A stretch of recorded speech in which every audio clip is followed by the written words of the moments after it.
receive some support like transportation from São Paulo or hotel or ticket, you must sign for us on the secretary. So during the coffee, please go and look. You know, we have all the papers filled. You have to come and do that, yes. And today we have a morning plenary and then the afternoon seminars. And we're going to end again with pizza. You know, here in Brazil, we say that like in Italy, everything ends in pizza, which is a good way to end. Okay? So we're going to have, I hope you don't drink too much because tomorrow we still have a day. So just, you know, eat a few slices of pizza, have a nice glass of beer, and you are prepared for tomorrow. Good? Okay, so now we're going to start the plenary sections of this morning. And I know that you had a big day yesterday of trips, and many people went for radical sporting, drafting, mountains and stuff. So, but I hope everybody can get here in time. Thank you. Good morning, everyone. So for our first speaker, we have the pleasure of having Markus Espelmeier from Vienna, and he's going to talk about levitated solids in the quantum regime. Thank you, Markus. Thanks, Greg. So, yeah, thank you very much for having me here, and I would like to thank in particular the ones in the audience who are not on jet lag, that they managed to come so early. So what I would like to tell you about is a different way of using your lasers compared to the talks that you have heard so far. And this relates to the control of mechanical motion in the first place. And of course, the first thing that comes to mind is something that we all very well know, and that is already more than 20 years old, namely the fact that controlling mechanical motion in the quantum regime is essentially old hat. We know that from atomic physics, trapped ion physics. I show you here the example of the mechanical motion of ions, a chain of 5 ions here.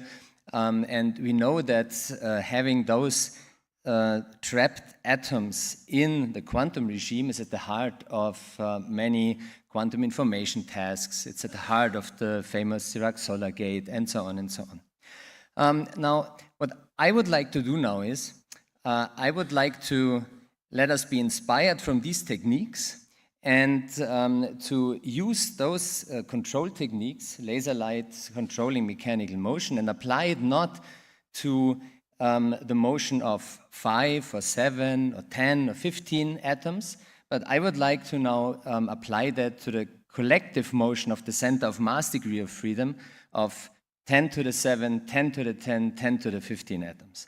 And this is what is nowadays called quantum optomechanics, that you use quantum optical control techniques very much in the spirit of what we just saw before, to control the center of mass degree of freedom of solids. So in one very few slide, the main idea is that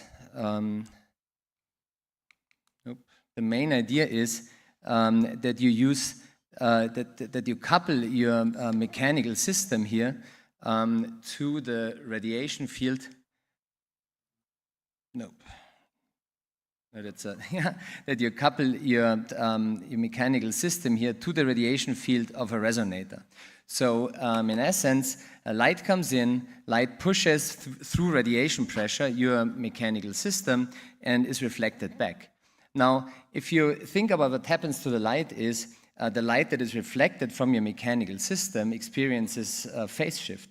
And the more power you put into your cavity, your resonant cavity here, the more strongly you push your mechanical system, but the larger is the phase shift. So if you look at what comes out of your cavity, is actually a light field that experienced an intensity-dependent phase shift. And of course, in nonlinear optics, we know what that is. If we would ask you what's in the box when the light that comes out experiences intensity-dependent phase shift, you would actually say that it's a Kerr medium. That's exactly what we have. So actually a mechanical system coupled resonantly to a cavity field is nothing else than optical nonlinearity. So you can use mechanical motion to actually control quantum states of light with that, generate squeeze states of light, and so on and so on. But think about it the other way. If you now slightly detune your cavity, okay, so what happens? You have here your mechanical resonator and you have a radiation pressure force. Okay? So if I have now additional light here, you see that depending on the detuning of the cavity, when my mechanical system moves, the cavity becomes more detuned. So the amount of light that the mechanical system sees changes with the motion of my resonator. So what my mechanical resonator now sees is a force, a radiation pressure force, that depends on the position of where it is. Okay? So mechanical systems 101, you have a harmonic oscillator and you add a position-dependent force. What you do, you change the spring constant. Okay? At the same time, of course, the force that is applied to this mechanical resonator due to changing of the cavity resonance is not applied instantaneously, because it needs a finite time for the cavity field to build up, to adapt to the situation, because it's an interference effect. So it means that the force that your mechanical system sees is retarded also in time. So again, I have an harmonic oscillator with a position-independent force that is retarded in time, so I don't couple to position anymore, but to momentum. So I have a momentum-dependent force, which means I can change the damping of the system.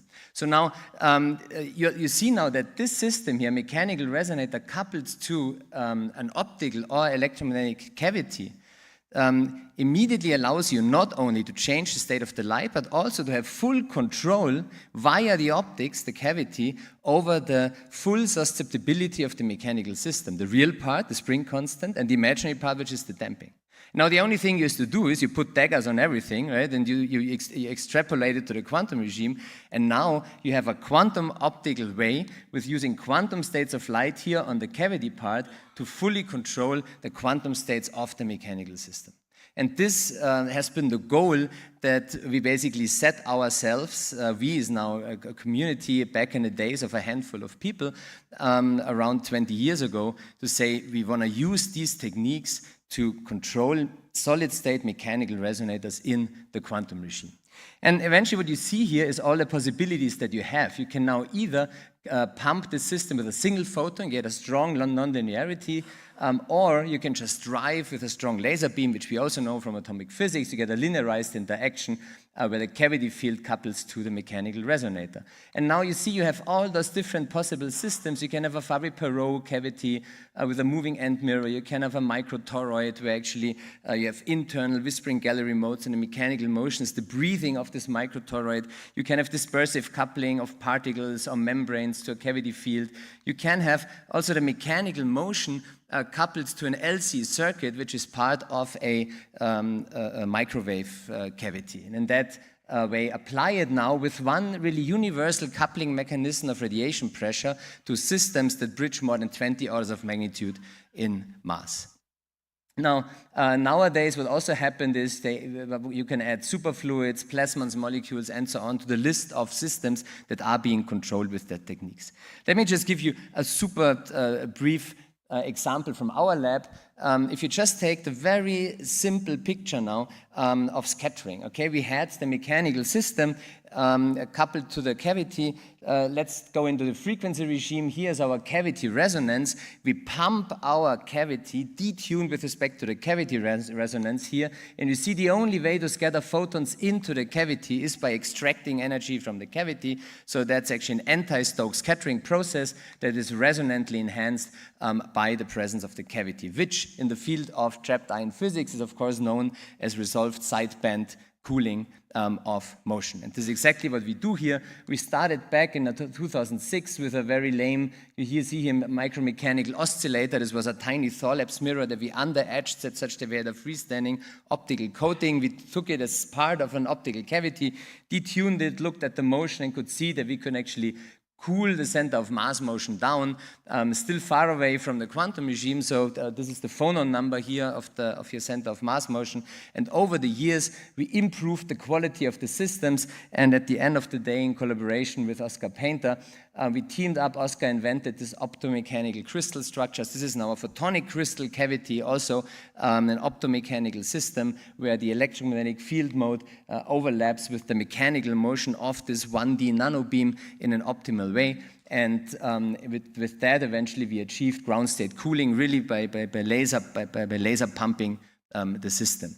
Eventually, a little side note, these were all experiments that were done at 4 Kelvin up to here. And then we said, oh, we have a dilution refrigerator in our lab. So let's just put the system into the dill fridge, and then immediately we will gain 2 orders of magnitude in the occupation. So this is what we thought. This was 2012. We put it in the dill fridge. Essentially nothing happened. And it took us another 4 years to find out how to couple optics with 20 millikelvin phononics. But now it works. And ever since then, we actually call experiments at 4 Kelvin in our lab a room temperature experiment, because the real difference happens when you go from 4 Kelvin to 20 millikelvin. So this is the situation these days. So today we have, after 20 years and many people working on it with many brilliant ideas, it's very safe to say that we now have mechanical systems in the quantum regime. So this is something that from the ground state cooling to squeeze states of motion, a non-Gaussian quantum control, we actually managed to use those photonic crystal cavities here, for example, to show that we can have single photon, single phonon control, to quantum entanglement involving radiation fields and mechanical motion, and even 2 mechanical systems with each other. Now, the one thing that I was always puzzled about, was wondering, is where are mechanical systems different? So we managed now to have this full level of control over these systems, and one of the nice things of mechanical systems is that you can engineer them. These are engineered quantum systems. You microfabricate them. You can not only engineer the wavelength at which you want to couple them optically, you can also engineer other degrees of freedom you want to couple them to. You can glue a magnet on top of a mechanical system, you couple to spin or to magnetic fields. You put a mirror on it, you couple to photons. You charge them, or you put a capacitor on them, you couple to charge, and so on and so on. So the fact that you can functionalize them is something that makes these systems unique. And you see now many works where quantum transduction are using mechanical systems as transducers between, for example, spins and photons, between spins and charge, between X and Y, you name it, between optical photons and microwave photons, and so on. Now, another aspect that stands out in a unique way is mass. The fact that I can now control a center of mass, degree of freedom in the quantum regime that actually has mass. And so there's a natural question that pops up. Could I crank up the mass so far that I'm sensitive, experimentally sensitive to the gravitational field that this object generates? And then, of course, since I can manipulate the quantum state of this degree of freedom, is it feasible to think about distinguishable gravitational states of the object and then put them in a superposition? So this is the question I would like to ask. What if we could have quantum sources of gravity in the laboratory? And what if we can produce superpositions of gravitationally distinct states? And by that I mean states that I can distinguish with a gravity experiment. What would happen? Well, I would have an observer here. And this observer would become, through the gravitational interaction, entangled with my source of gravity. This is connected to a dilemma in, let's say, the physics community, I would say, that we are facing since the early works of Bronstein in 1936, who wrote down the very first quantum theory of gravity. Namely, the dilemma is the following. We have quantum theories of gravity. You can write that down. They are more or less consistent. So we do have them. But right now, we don't need quantum theories of gravity. And that's a dilemma. So what do I mean by that? Well, what I mean by that is every experiment that we have so far at the interface between quantum physics and gravity can be very safely explained by assuming the validity of quantum theory on the one hand and of the classical theory of gravity that we have, GR, the general theory of relativity, on the other hand. And here are two beautiful examples. So for example, this is the famous cow experiment after the initials of the authors, Colella, Overhaus, and Werner, that studied the impact of Earth's gravitational field on the wave packet of a neutron. On the other hand, you have these beautiful experiments, this was in Dave Wineland's group, where you see the impact of gravitational redshift on a clock experiment where they measured the frequency of the atomic clock and then they just lifted the table by 30 centimeters back then in the lab and saw the change in frequency shift. And recent experiments narrowed the distance to the millimeter size over which you are sensitive now to gravitational redshifts in clock experiments.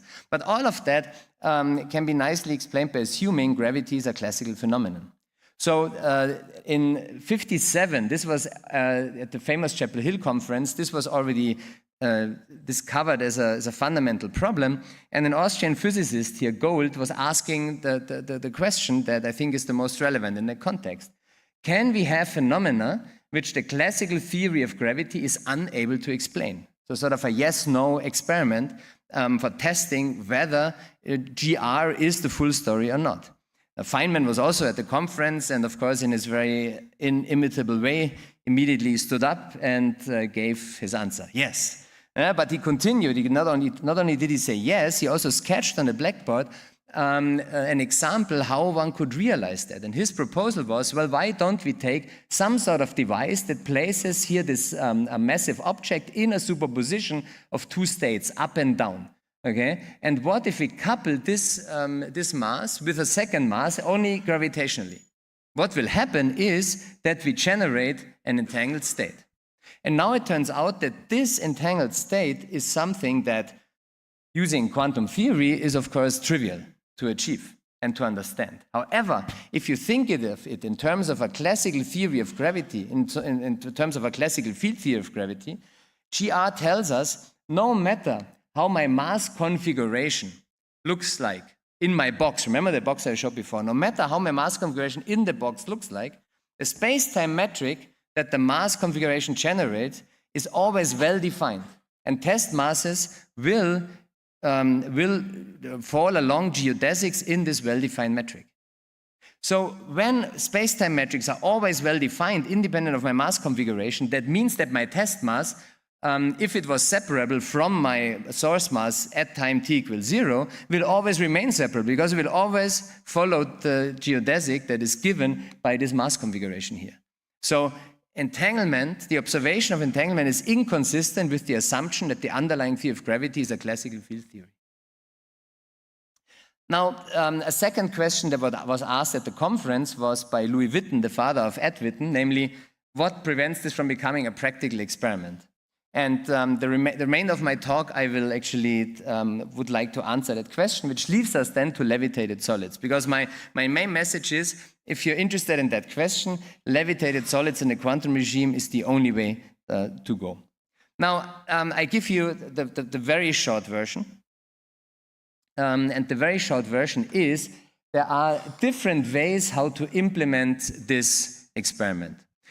Different ways that have been suggested in the literature. One possibility is you start with two Gaussian systems. It's just two harmonic oscillators that are coupled with each other through a 1/r interaction.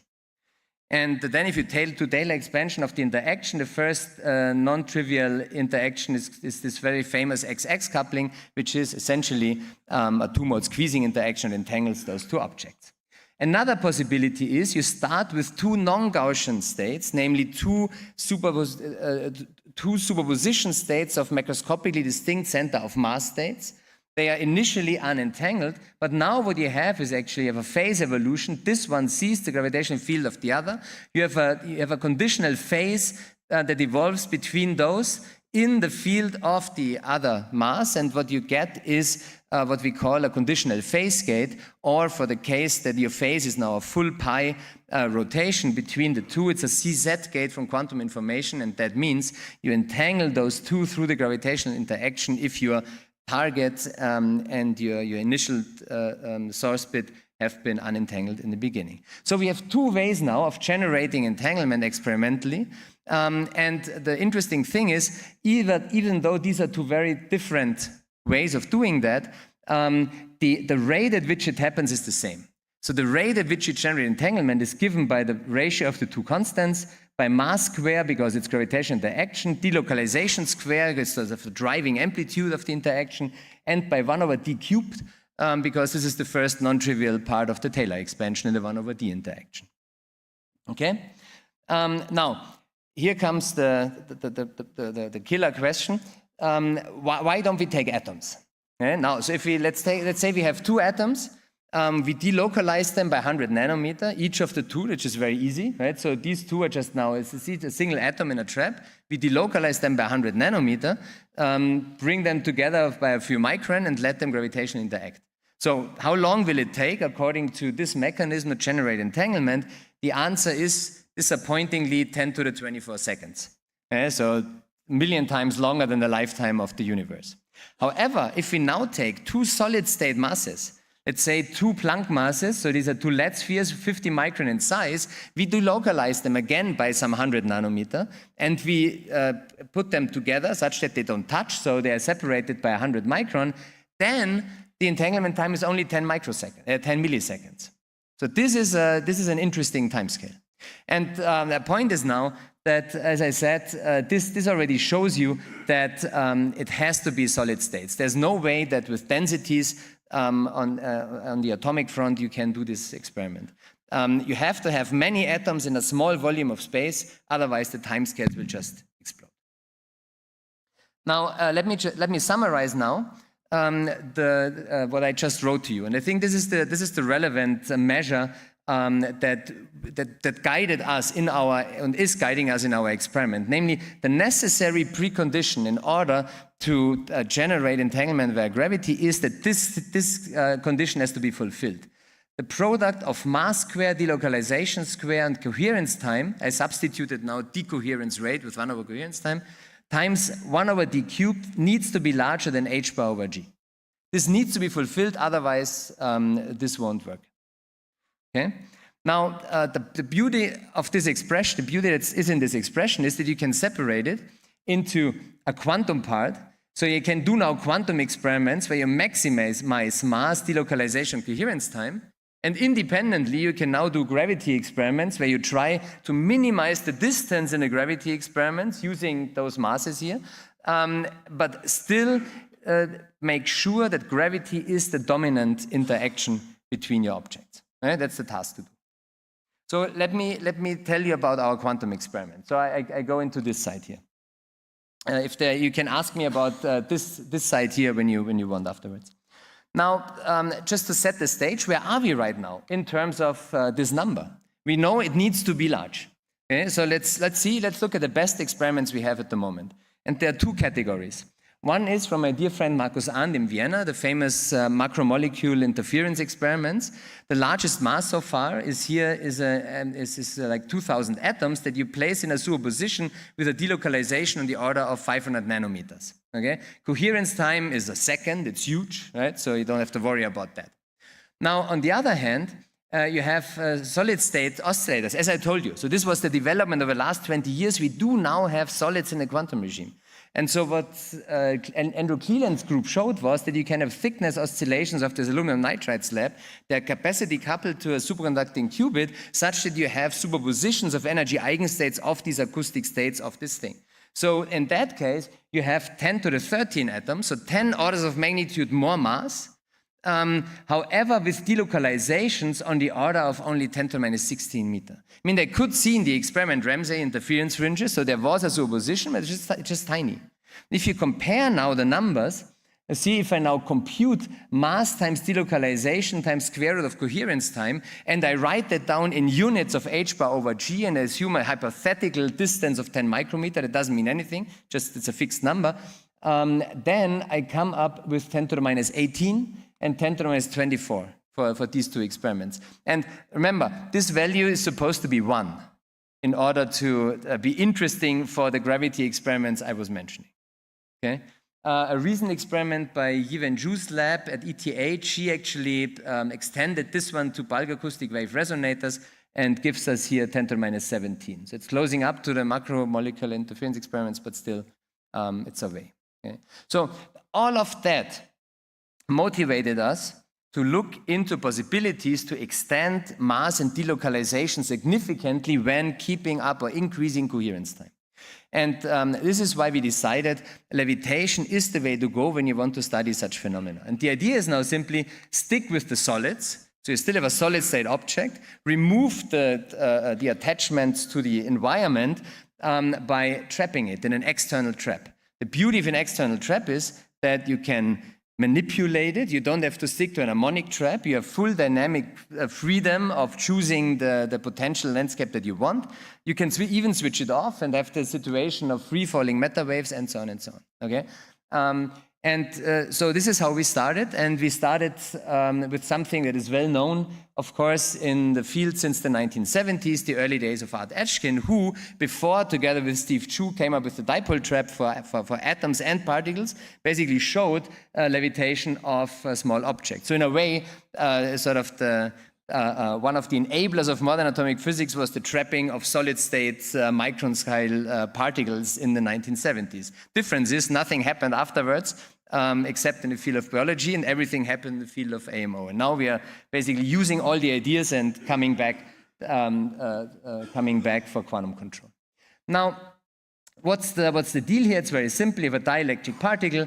The potential landscape that the particle sees is actually given by dipole moment times electric field. The dipole moment is induced because it's a polarizable object, which means you get polarizability times intensity of the beam. So if I now have in a focused laser beam, if I have a Gaussian intensity profile, the potential landscape that the particle sees is just minus the Gaussian beam shape, which for small displacements is simply an harmonic confinement.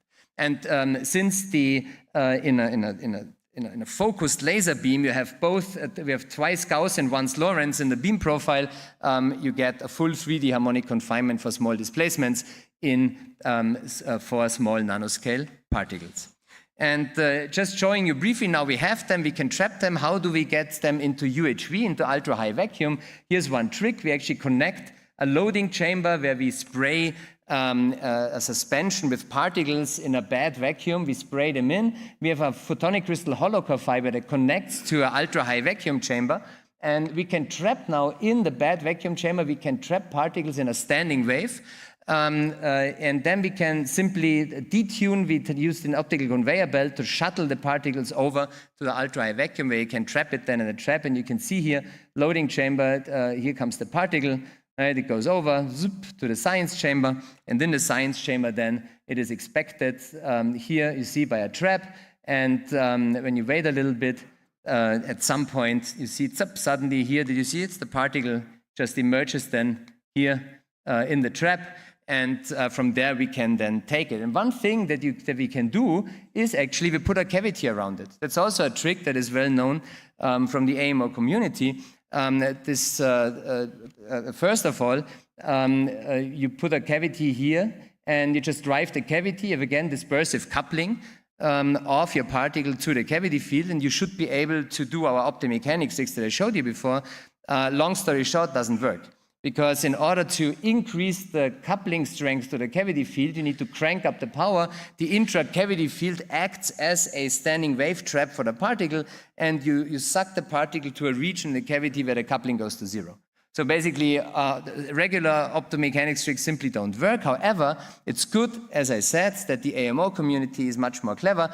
So we go back to an idea that Steve Chu and Vladan Vuletic came up with in 2000 independently. There were works by Helmut Ritsch in Innsbruck, and they were asking a question: how do we cool molecules to the ground state when we don't have any internal closed transitions, cycling transitions available? The answer is coherent scattering. Put a cavity around the molecule, in our case the dielectric particle, without driving the cavity. The only thing you need to do is you stabilize your tweezer frequency with respect to the cavity frequency, and you do the same trick I showed you before with our early 20 years old mechanical system laser cooling. You detune the tweezer frequency with respect to the cavity, and then you resonantly enhance the anti-Stokes scattered photons, which take away energy of the particle motion, and you get again resonant enhancement of anti-Stokes scattering, and you cool the particle motion along the cavity axis more and more until eventually you reach the ground state. So that's something what we then did together with Vladan Vuletic. We have now here this particle inside the cavity. As I said, we put the cavity around it. We only drive through the tweezer. We use the resonant-enhanced scattering and then cool the particle down to its quantum ground state of motion. So the effective center of mass temperature is around 12 microkelvin. And this is for a 10 to the 9 atom solid state particle. It's a glass particle that is trapped at room temperature. So it's a room temperature object cooled to the quantum ground state of motion, 10 to the 9 atoms inside a cavity via coherent scattering. Now, just for the quantum optics people in the audience, this was a cavity with a cooperativity on the order of 5. We have now our next generation cavity with a cooperativity of 600. That's being installed right now, and we're looking forward to more interesting physics. Now, let me mention one more thing. Cavity, we were wondering, well, now that we have such a large particle, can't we do something else? So what about building a Heisenberg microscope? So what about reading out the particle motion? So here's our particle, you see, in the tweezer. What about measuring the position of the particle with a sensitivity that is now limited only by Heisenberg uncertainty? So by using tricks, in that case from biophysics, so we installed a confocal backplane imaging that allows us to get a readout sensitivity that is close to Heisenberg limited. So the product of back action and back action noise and imprecision noise was close to h bar, in our case 1.7 times h bar, which allowed us now to follow the room temperature object with a precision close to its quantum ground state size. So what we did then was, in the background, we had a stochastic Schrödinger equation running with all the noise sources carefully calibrated, which is called a Kalman filter, that allows you to do optimal state estimation as the data comes in. You process it in real time with on an FPGA board where the Kalman filter is realized. You do a Bayesian update given the data that you get, and you can come up now with a real-time quantum state trajectory in phase space of the particle. And you do that with a precision given by the ground state size of the particle. So what you can do now is the particle is charged, so we applied now electrostatic feedback to stabilize the position of the particle in phase space, aka ground state cooling by feedback.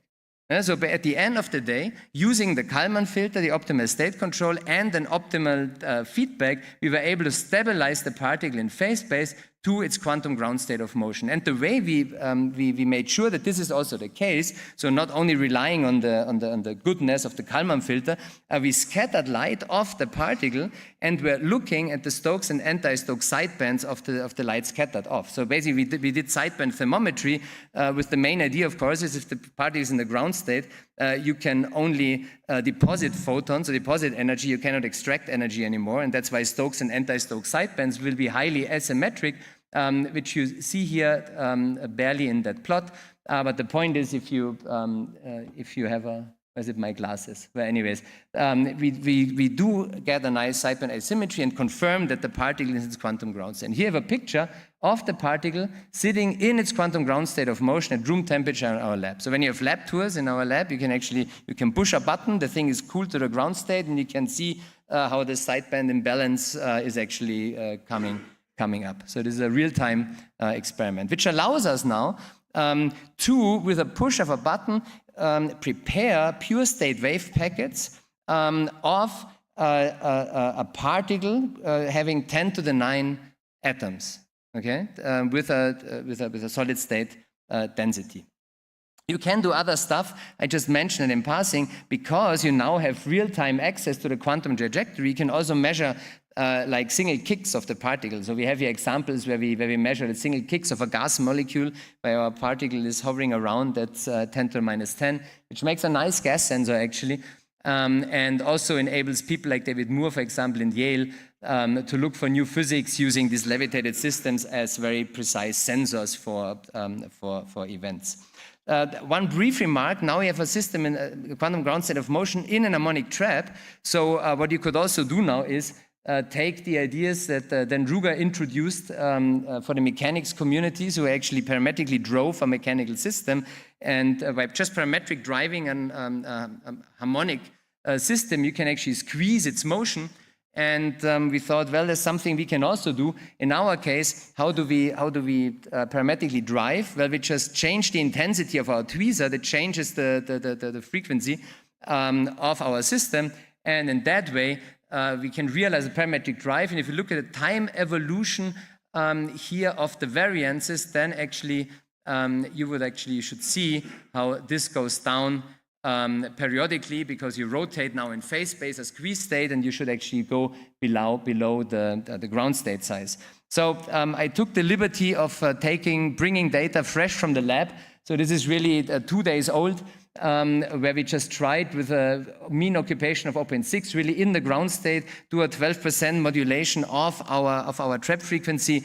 And we do see here in our reconstruction of the variance how we go down below the quantum ground state variance, which means we do see squeezing now of a room temperature mechanical object in a parametric modulation. This is a steady state.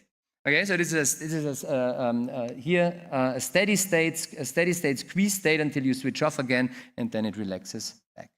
So at the end of the day, I'm coming to the end. The question was, how large can we actually make quantum states?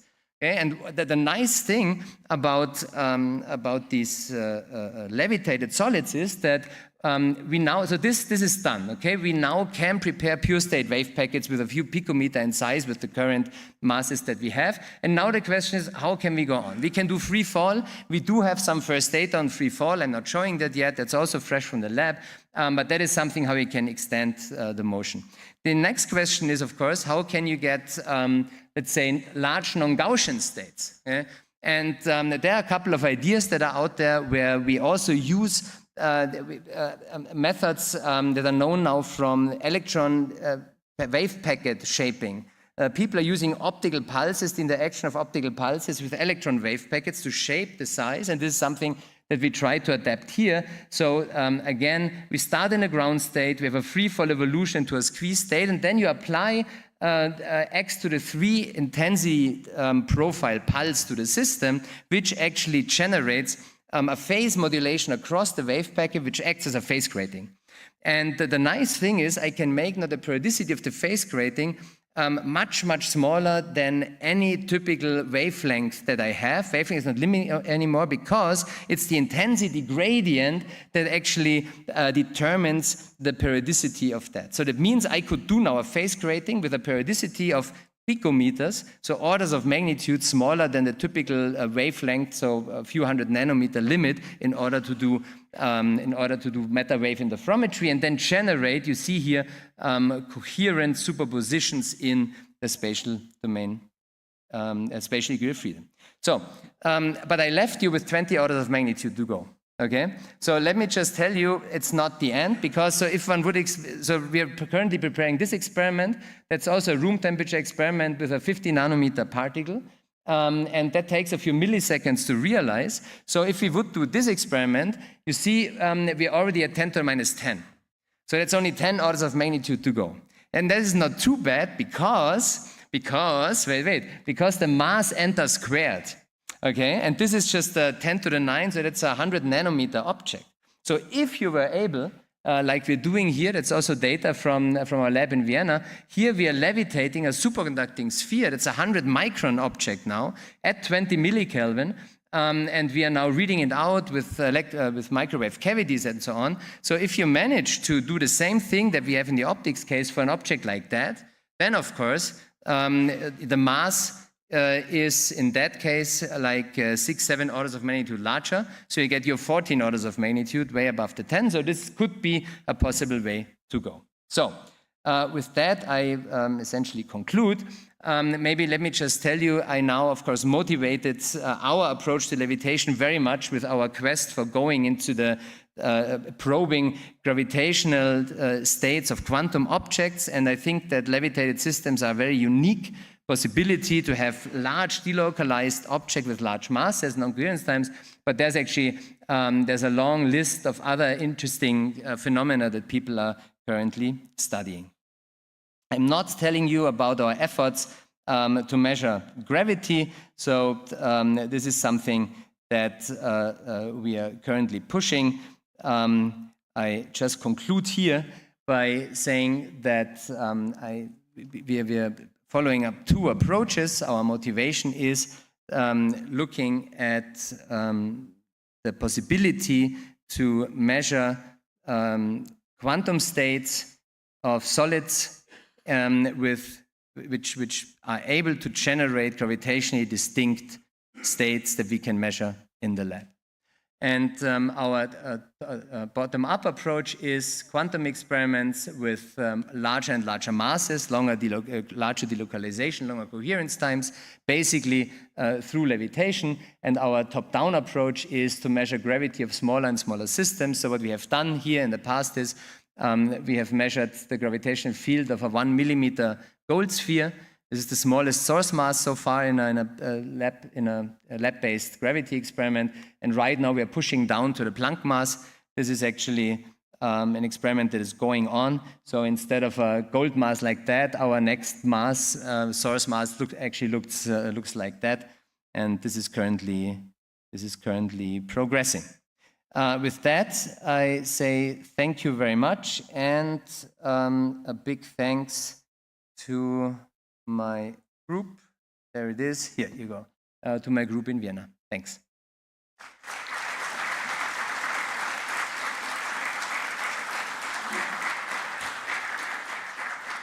Thank you, Marcus, for the wonderful talk. Underlay. Yeah, well, thank you for the nice talk, really nice. We know H bar very well, but we don't know big G very well. So the first question, I don't know if that's what you imply when you said the last part and measuring gravity. Do you have an idea that we could measure the big G by localizing the ground state motion of a macroscopic object, if I know very well the math? Thank you very much. Yes, you're right. Newton's constant is the least well-determined constant in nature. And if you look at the experiments, that is mostly, of course, due to the fact that you need large objects to measure gravity, and systematics is hell, actually, for these types of experiments. So the best value we have right now is, the best precision that we have is on the order of 8 ppm or so. Right, which is many orders of magnitude away from typical constants from atomic physics. What I was indicating, what we also need to do is, we need to do two things. So how can we make sure that we have quantum systems as sources of gravity? On the one hand, we need to make sure that we have massive quantum systems that create measurable gravitational fields. On the other hand, we need to make sure that we can actually isolate gravity as a coupling, as an interaction in an experiment. So at the end of the day, if I entangle two objects with each other through their interaction, I need to make sure that it was not entangled due to electromagnetic interaction. Right? This is the point. And the way we have been doing that, so for us, the mission was, can we do a small-scale gravity experiment that just measures the gravitational interaction between two masses and make sure that gravity is the dominant interaction? So this is not about measuring very accurate the Newton's constant, but this is to make sure that you can exclude other coupling mechanism with very high confidence. Well, that's my second question, because if you deal with those macroscopic objects, you have a lot of energy in the internal degrees of freedom, like exchange of energy by black body radiation or all kinds. So when you expected that will start to interfere with your... So, thank you. I mean, we made quite an extensive analysis of possible decoherence mechanisms. It will never be fully concluded. But at the end of the day, the two things that will be very important is, number one, that you do have a Faraday shield to exclude the possibility for position-dependent electromagnetic interactions between the two masses. You will still have DC forces, that's the nature of the Faraday shield, but the point is, will you have position-dependent couplings? And the second thing is, it needs to be cold. So typical temperatures around 10 Kelvin will remove the black body, the decoherence in particular. Yeah, these are our current experiments, exactly. So our current experiments are at room temperature, and we are now, apart from the superconducting ones, they are 20 millikelvin, but we are now actually working on ideas how to put all of that in a fridge. Yeah. Thank you. More questions?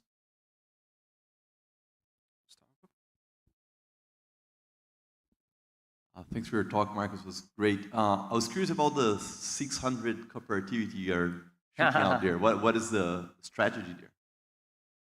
Well, you mean the strategy, how we got there was simply build a better cavity. Is this like going to smaller mold volume? Yeah, definitely. Yeah. So I mean the waste. So in this early experiment, the waste size was like I think 50 micron or so. Okay, so this was still a very gentle cavity. Yeah, but I can show you details later. Yeah, I have some details here. But it's essentially mode volume. That's it, and it's still a Fabry-Perot. So we also working on some bow tie ones, which are even nicer actually. More questions? If not, let's thank Marcus again.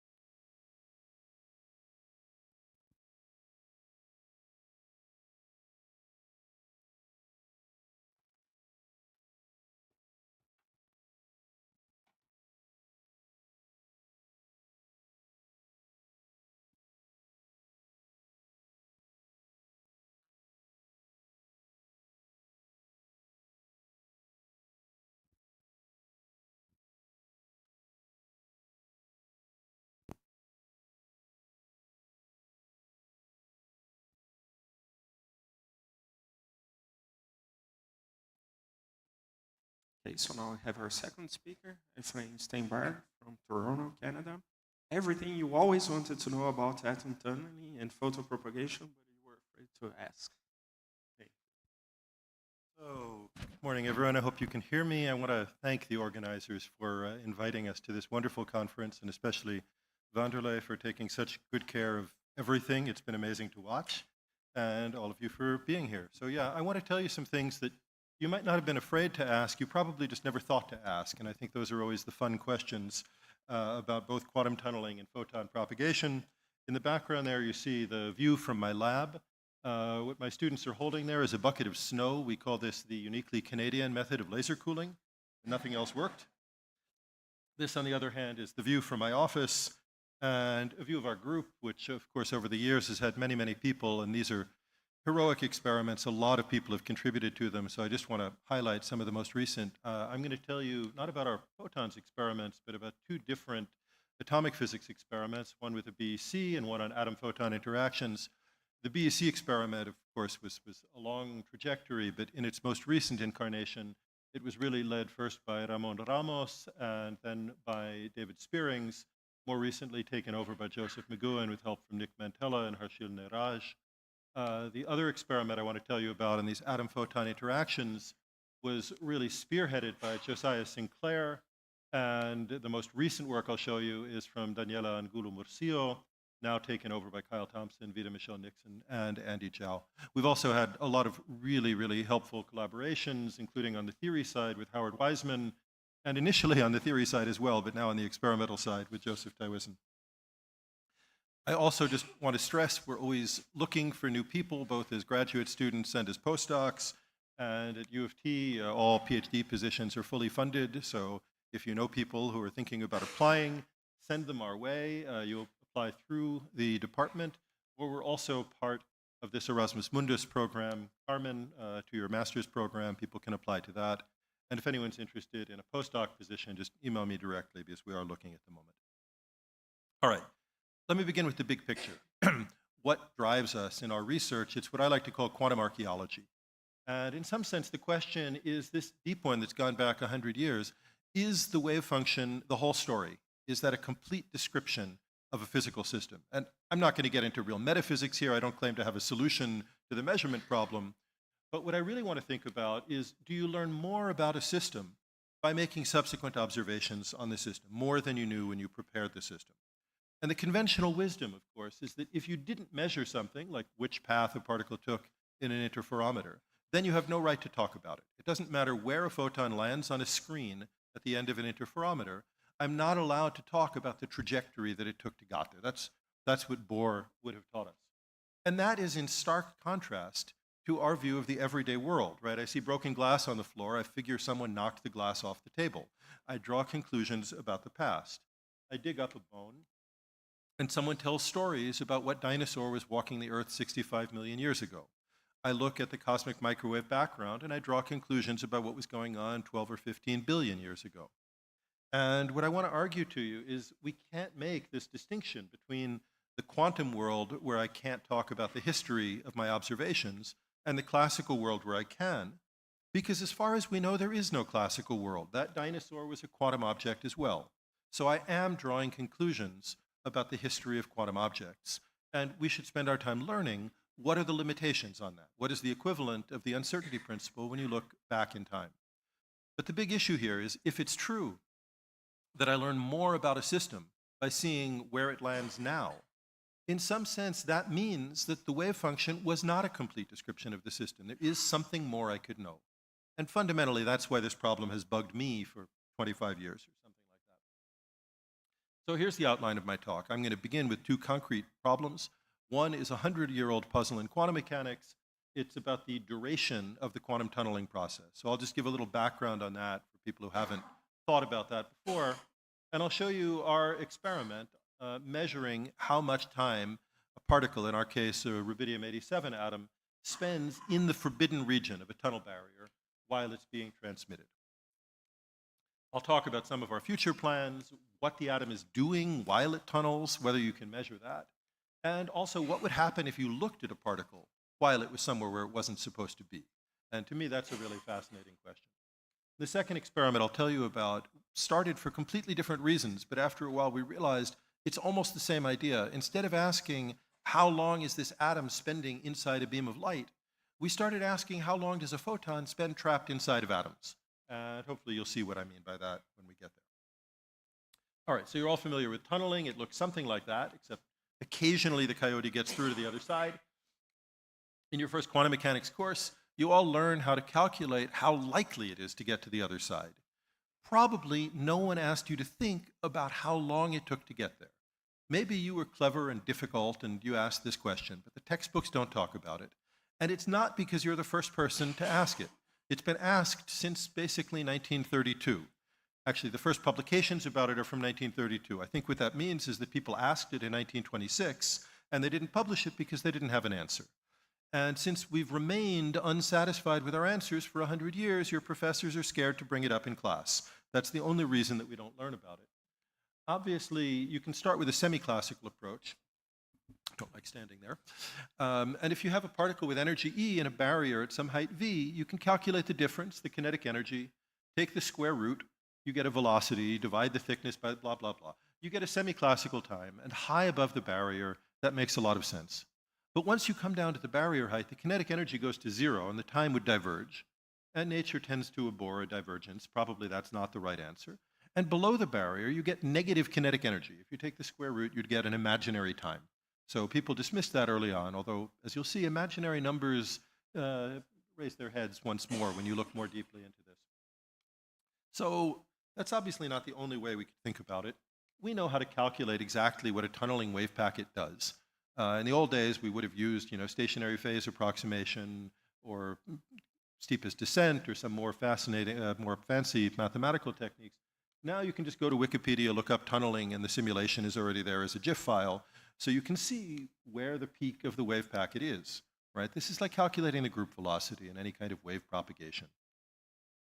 So, again, people thought of that in the 1930s. Nothing is new under the sun. But the way you might calculate the position of that peak is through the stationary phase method, as I said a moment ago. And the problem with the stationary phase method is that it depends on the phase of the transmitted particle, the phase of this transmission coefficient on the e to the ikx over there. But you should be aware that inside the tunnel barrier, there's really no phase accumulation, right? The wave packet, the wave function is decaying or growing exponentially as a real exponential. So what that means is the transmission phase is more or less independent of the thickness of the barrier. And therefore, anything like the group delay that you calculate from that phase also becomes independent of the thickness of the barrier. Now that means that I can let the barrier get infinitely thick. No matter how big d is, I'm going to calculate some finite time. And this worried people because eventually you end up with a time that's shorter than the thickness of the barrier divided by the speed of light. And that didn't seem possible.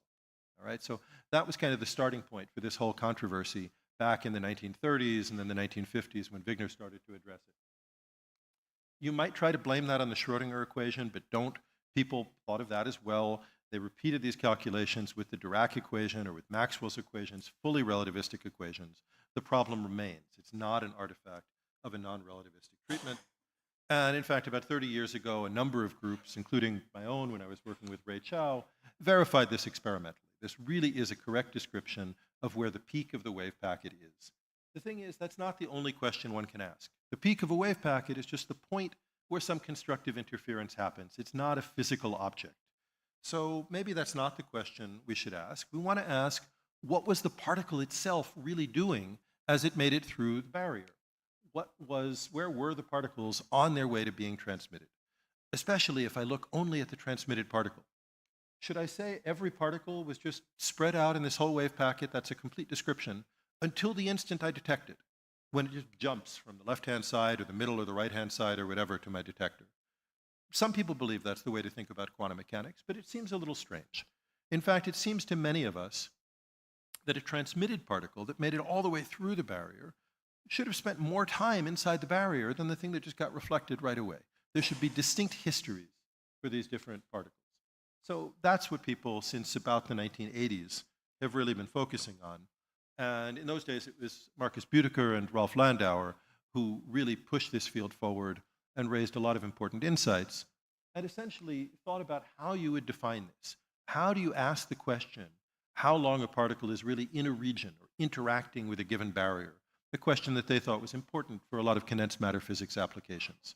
So they and others devised a number of clocks where you could imagine these tunneling hedgehogs in this picture carrying stopwatches so that you can look only at the transmitted hedgehog and see what time does his stopwatch read. Really learn how long did that particle spend inside this barrier. I will say over the past 30 years, there have been many experiments taking different approaches to this problem. And a lot of the argument is over definitions, right? You have to ask, what is the right question to ask? What does the result mean? In particular, there was a famous experiment in 1989 by Michel Devoré with Daniel Esteve, John Martinez, and a bunch of others.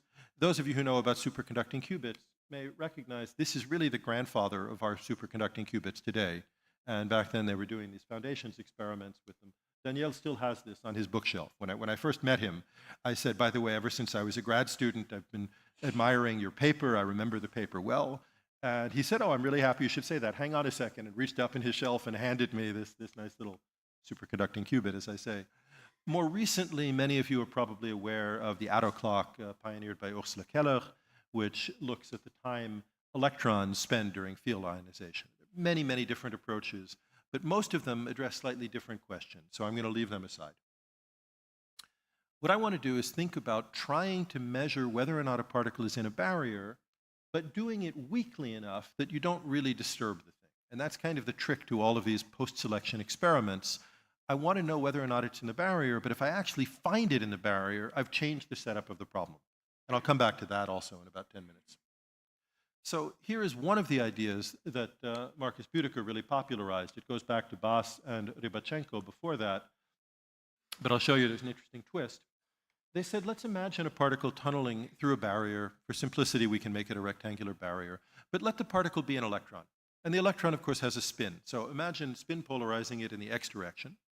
And now, if in the barrier region, but only in the barrier region, I add a magnetic field along the z direction, we all know that this x spin will precess about z while it sees that magnetic field.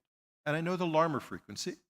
So after the particle is transmitted, if I measure the spin precession angle and divide by the Larmor frequency, I've extracted how long it spent interacting with that magnetic field. So they took that as a nice definition of an interaction time. How long is it really in this region? Right? And the interesting thing is you can obviously separate the transmitted and reflected subensembles. I could measure the spin of just the transmitted electrons or of just the reflected electrons. And believe it or not, that had been controversial previously. In the 1980s, there were people saying, you're asking a forbidden question. You want to know how long it spent in a given region, but you're also talking about whether it was transmitted or reflected. You're asking about two non-commuting observables. You can't have access to both of them. And I think this Gedanken experiment showed pretty well there's an operational sense in which, yes, you really can. And we can imagine doing that experiment. So I've spent 30 years imagining doing the experiment, but the last 10 actually getting some of it done. And how do we do it? We don't do it with electrons because I don't know how to make a good wide enough electron barrier that I could confine a magnetic field to the electron. We thought of doing it with atoms instead, where we'll use internal degrees of the atom as this effective spin to do the Larmor rotation. And we knew that using the same kinds of dipole forces you were hearing about from Marcus, we can make thin, well, 1 micron scale barriers for the atoms. Thanks to the techniques of Bose condensation, we can generate atom clouds with coherence lengths that are larger than the thickness of those barriers. In particular, we cool rubidium-87 to BEC. We further cool it using delta kick cooling to get it to about 1 nanokelvin temperatures, coherence lengths on the order of 4 microns, significantly larger than this 1 micron repulsive barrier that we make out of focused blue light. So we begin by condensing the atoms in an attractive trap, what's known as a crossed dipole trap.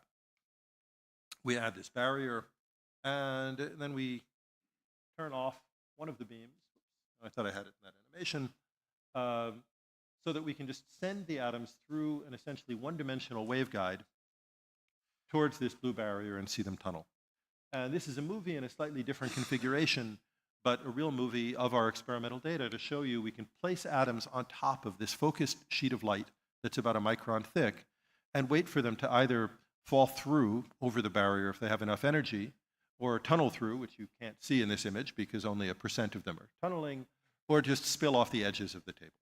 So that was our first demonstration of this table. The barrier height doesn't sound very big. It's about 150 nanokelvin, but that's much larger than this 1 nanokelvin temperature of the atoms themselves. Now, of course, we also need that effective magnetic field.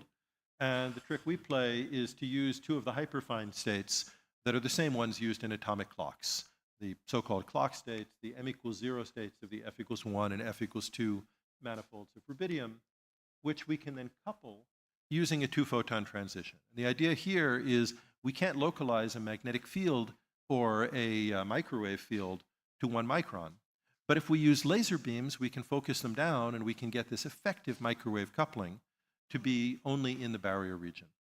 Now, what we'd really like to do is be able to move this probe around inside the barrier. But so far, we worked hard enough just to get anything down to 1 micron in our current system.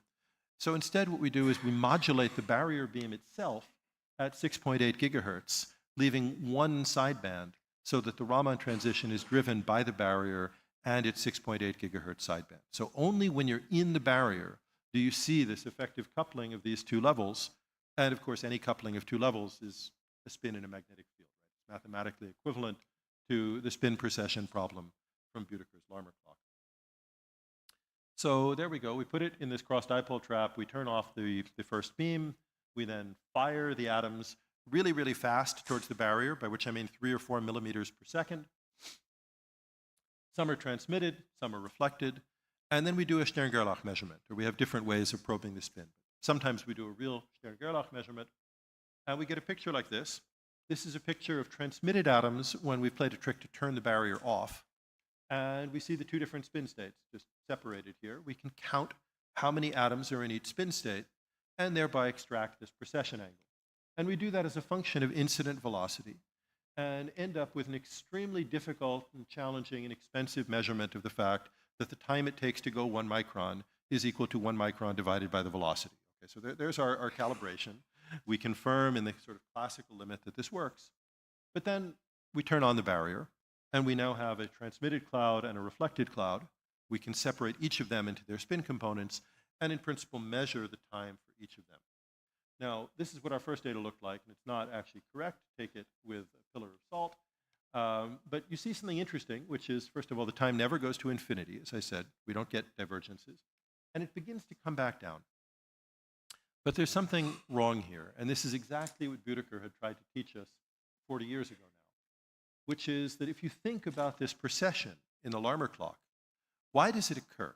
The easiest way to think about it, if I have a field along Z, is to decompose my spin in the Z basis. This spin X is just spin up plus spin down. Each one of those sees a different potential shift from that magnetic field. But this is right where the barrier is.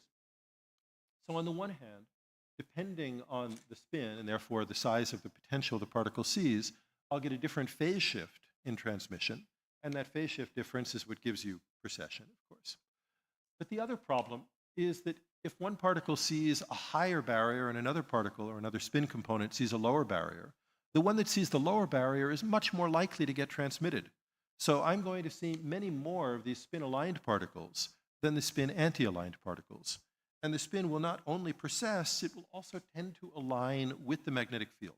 Now, there's no torque in that direction. I'm not twisting the particles around. It's just that I'm transmitting more of the spin-ups than of the spin-downs. So Büdeker did this calculation and said life is not as simple as Bass and Rybachenko would have had us believe.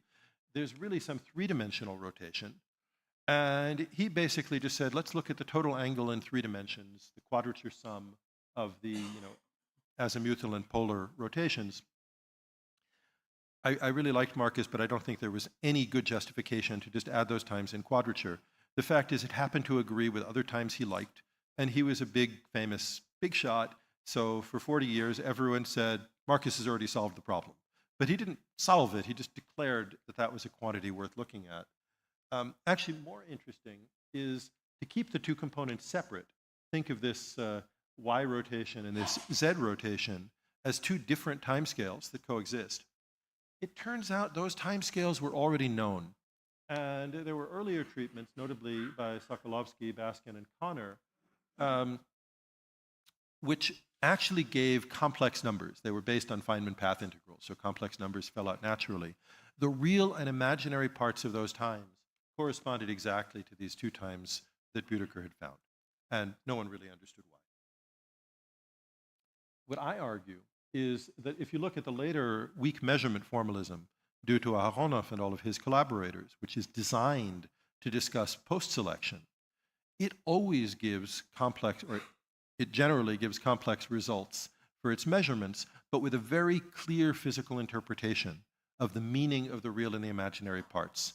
And people weren't really talking about post-selection at the time that Büdeker did this work. No one thought of the fact that by looking at only transmitted particles, he was doing a post-selection experiment, and that was really a new idea at the time. But it makes sense that this fits exactly into the Aharonov formalism, and you get exactly the same complex time. So I mentioned earlier we dismissed the imaginary time from a semi-classical treatment. In fact, these imaginary numbers seem to have some real physical significance. In particular, the real part of these quantities tells you how much does my measurement apparatus display on what I expected the display to look like. In other words, this precession, which is kind of like the finger of a dial, the needle of a dial, that's described by the real part. In the quantum regime, when you do post-selection, though, the measurement also has back action. And because of that back action, the probe not only changes its position, but also its momentum, which you'd never expect in the classical regime. And the imaginary part is telling you how much does its momentum change? How big is the back action due to the measurement interaction? Well, we were able to measure both of those. What we had to do is simply do full tomography on the spin state of the atoms, which we did, beginning at very high velocity, shown in green, where the atoms are basically all transmitted almost classically, and you see very little rotation. we see that as you go to slower velocities, you see more and more of this y rotation, but then eventually you're dominated by the z rotation, the tendency to just align. We could put that all together and extract both the real and the imaginary parts as a function of velocity. So here we have a barrier that's positioned at about 5.1 millimeters per second critical velocity, and we start up at 10 millimeters per second, slowing down to about 4 before we just don't have any atoms left. And what you see is the real part of the time goes up, sort of like 1 over v, as you expect. But instead of diverging like the semi-classical or Büdner-Landauer time, it really does seem to begin to come back down, which is what the theory predicts. And only when you're in this quantum regime do you get any imaginary part at all. It's a busy plot. I'll show you a cleaner one, but even busier, from some better data we got later. Here we're comparing two different barriers. And I think this stresses a really important point. One barrier around 4.7 millimeters per second, curves shown in red, and then a lower barrier at 4.1, curves shown in blue. And if you follow the red curve, what you see is really clearly that these points begin to come back down, that a lower energy particle takes less time to tunnel instead of more time. And furthermore, if you compare the red and the blue curves, you see that if I go to a lower barrier, I go from the red to the blue, it takes more time to get through instead of less time. So this is what I call the red light effect. You're unlikely to get through the intersection when the light is red, but if you do, you're probably going to go through really, really quickly. So atoms are the same way. They don't like crossing against the light. They run really quickly when they need to do that. All right, so that's the punchline of our current series of experiments. There are obviously things that we want to do next and have started on. The real goal for me is to think about the history. You know, I'm not interested in this one number that turns out to be about half a millisecond. What does that mean? I'm interested in thinking about what the atom was doing to get across the barrier. So what we'd really like to do is have a probe that doesn't extend across the whole barrier region, but is localized more tightly. So I can ask, how long did the atom spend in that little yellow slice, or that yellow slice, or that yellow slice, or that yellow slice? And for that, we just need to develop a system where we can localize our probe beam more tightly than our barrier, and we're working on various approaches for that. But here's the theoretical prediction. If you look first at the red curve, which is for reflected atoms, what you should realize is almost all the atoms are reflected in the regime we're interested in. So asking about the reflected particles is basically like asking about all the particles. It's like asking about psi squared. And you know that psi squared decays exponentially. So if we do our experiment, we predict that we'll just see an exponential decay as we go deeper and deeper into the barrier with that probe. If you repeat the calculation for transmitted particles, though, there's a sort of perfect time symmetry in the setting of the problem. I send a particle in from the left, but I know that I see it coming out on the right. And that leads to a symmetry in these predictions, where you end up with an exponential decay at the beginning, but also an equal exponential decay at the right-hand side. And the disturbing thing about these is if I integrate over the whole barrier, I get exactly the same number. So if I said I want to see the difference between the history of the transmitted and the reflected particles, I can't see that by just measuring this time. The total time is exactly the same. I need to look inside and show you that the reflected particles only saw the entrance to the barrier, while the transmitted particles saw both the entrance and the exit. And that's what we're really itching to do. Of course, the remaining confusion is if both of these are exponentials, then for the biggest region in the middle of the barrier, particles are expected to spend almost no time there. So once more, going back to this fact that particles seem to appear faster than light on the far side, and we wanted to resolve that, we haven't really resolved it yet. The particles somehow seem to get from the left-hand side of the barrier to the right-hand side of the barrier without, by this definition anyway, spending any time in the middle. And I think that still deserves more thought. Along the way, I already said all of those things. Oh, we did want to do our best to compare transmission and reflection times, and there's a reason none of that's in the original paper. It's because when David Spearings decided to do that experiment, he saw something really complicated. These are curves for different values of that effective magnetic field of the spin of the atoms versus position. And in our original experiments, this had no position dependence. The entire cloud just precessed by some angle or another, which we measured. So we were very confused by this, and eventually realized it had to do with interactions. And he went from our usual Schrödinger simulations to Gross-Pedievsky simulations, and you can see excellent qualitative agreement. The reason this was a surprise was twofold. First of all, we obviously know our atoms interact, we do our experiments in a very low density regime so that we can begin by ignoring the interactions. They're going to add more complication, more richness in the future. We wanted to understand the single particle effect first. And in transmission, that worked. The Schrödinger and Gross-Pidievsky simulations yield exactly the same results and agree with experiment. What we hadn't appreciated is when you look in reflection, I have a wave packet coming towards the barrier. Every time an atom is reflected, it has to fight its way through the entire cloud of atoms that are still coming towards the barrier. And it means that interactions are much more significant for the reflected atoms than for the transmitted ones. That made a little sense to us, but surprise number 2, in rubidium-87, it's well known that the atomic collisions, the atom-atom interactions, are essentially spin independent. So we didn't expect any spin textures to arise. And there is a well-known effect known as the indistinguishable particle spin rotation effect, which we tried to attribute this to. The conventional wisdom was always that that happens in thermal clouds because it has to do with a kind of bunching effect and does not occur in condensates. So it took us a lot of time to satisfy ourselves and others that there is a sense in which this is a kind of exchange effect. The way I would put it now is that if I reflect a particle and I leave its spin unchanged, I generate a standing wave in the wave function of that atom. And in a standing wave, there's naturally a bunching of density, which means that there's going to be an enhanced collision rate, an enhanced interaction effect. On the other hand, if I rotate my particle by 180 degrees, when I reflect it, there's no interference. It becomes distinguishable from the incoming particles. There's no interference and there's no enhancement. So even for a spin-independent interaction like what we have, we get an effective spin rotation effect. These particles rotate about one another. The final goal for this experiment is going to be something driven by really thinking about quantum measurement. It was originally motivated by a question of Bill Phillips over 20 years ago now. He told me when I was just first proposing these experiments, you keep talking about measuring weakly, measuring gently, not disturbing the particle. But why bother? What if you just did a really good measurement of whether or not the particle was in the barrier region? And I explained why I didn't want to do that, which is that if I could make a strong measurement, I had a really good probe shining on my barrier region, then there's some probability that an atom will show up inside the evanescent decay, scatter a photon, I'll see an image there, and I will learn that the atom is inside the barrier region.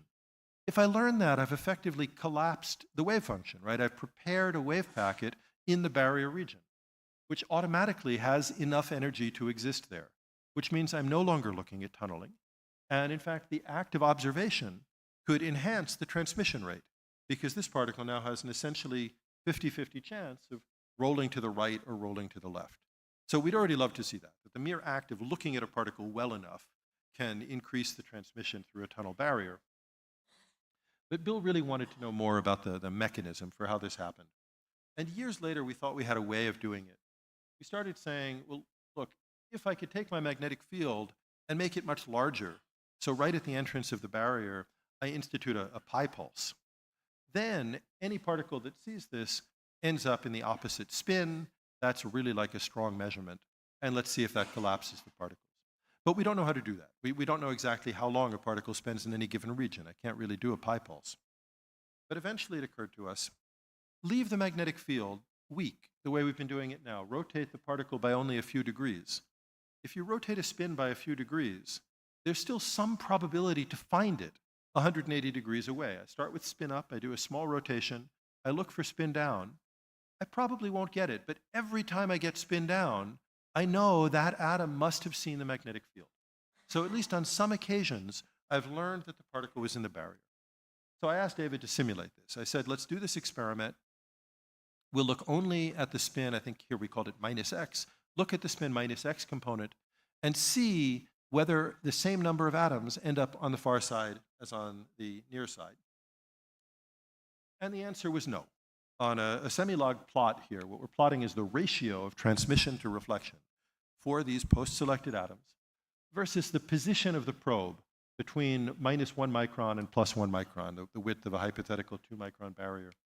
And these curves are all straight lines on this log plot, meaning that there's an exponential dependence.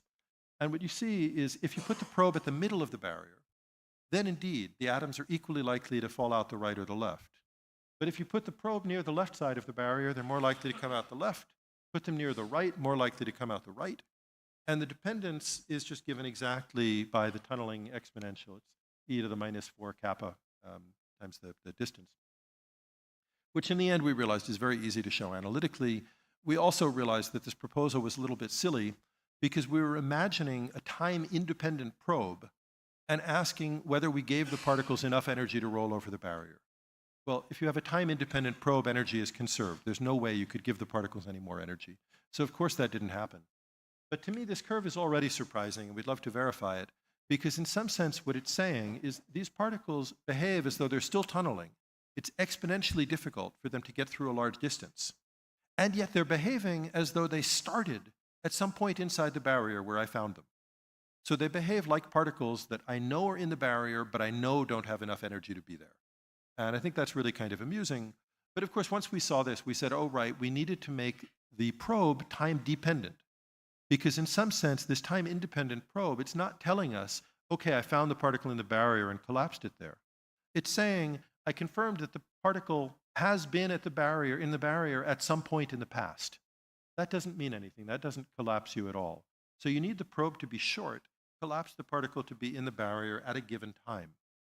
And when David repeated those calculations, he confirmed what we hoped for, which is that you begin with this exponential for a slow probe, but when you go to a fast enough probe, you actually get essentially equal probabilities of transmission and reflection. So again, that's an experiment we really want to do, show that the observation of a particle in the barrier collapses it. The big open question is how fast is fast enough? So both numerically and with some analytics, we've worked out what that time scale is. That paper should be submitted very soon, and I don't understand it at all.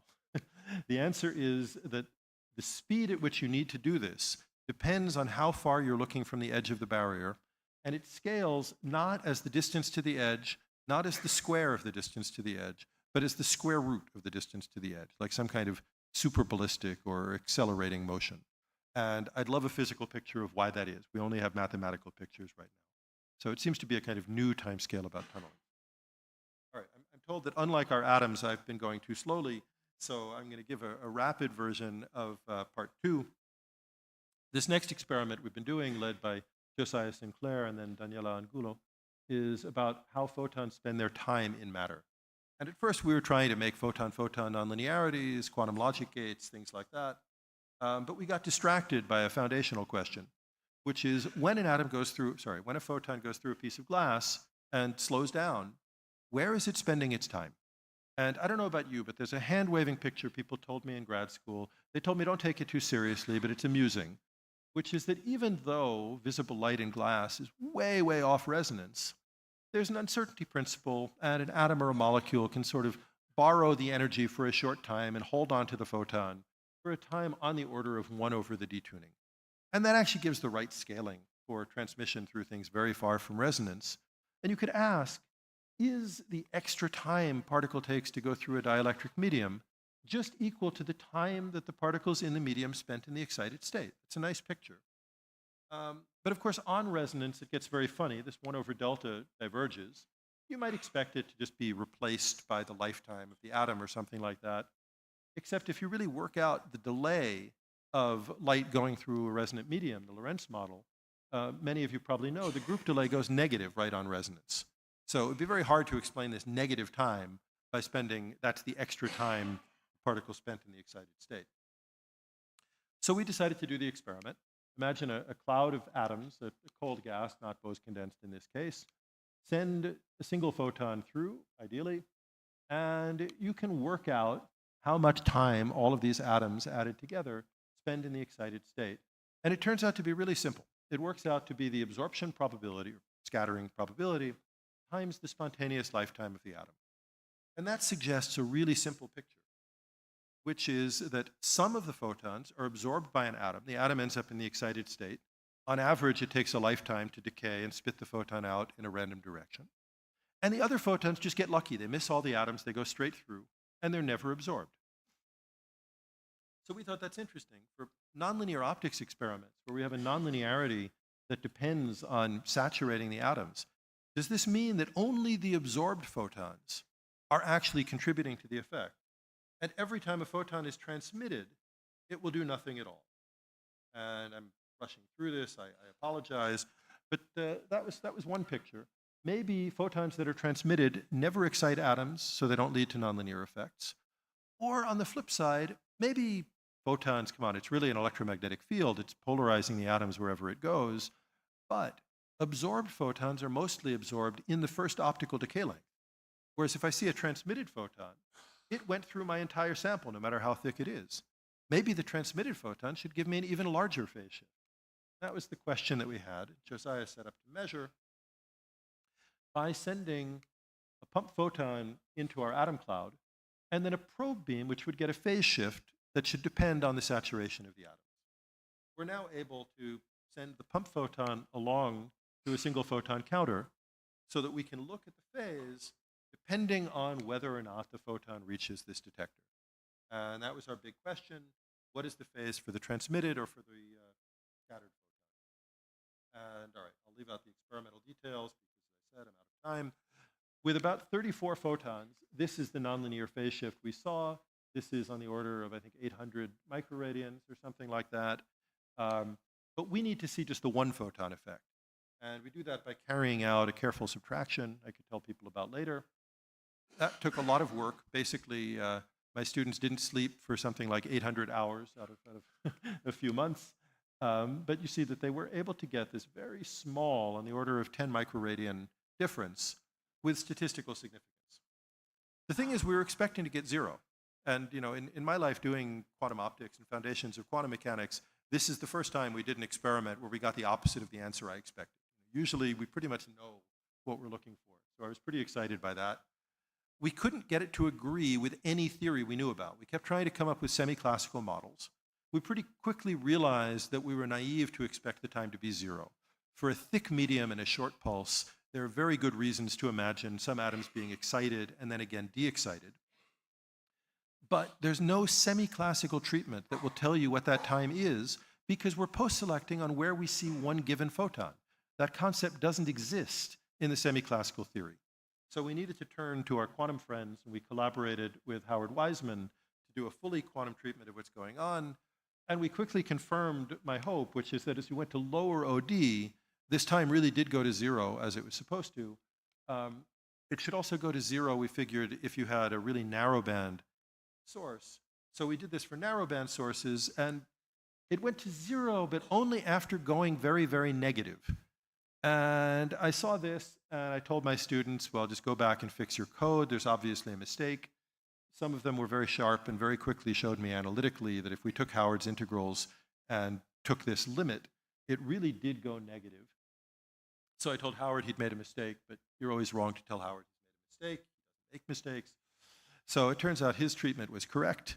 My students' calculations were correct. We could show analytically that in low OD, the time goes negative, and it becomes just minus the OD times the spontaneous lifetime, which was a really funny result. But some of you, again, may recognize that. That's exactly the group delay on resonance. I told you that it was negative. Obviously, it's linear in the thickness.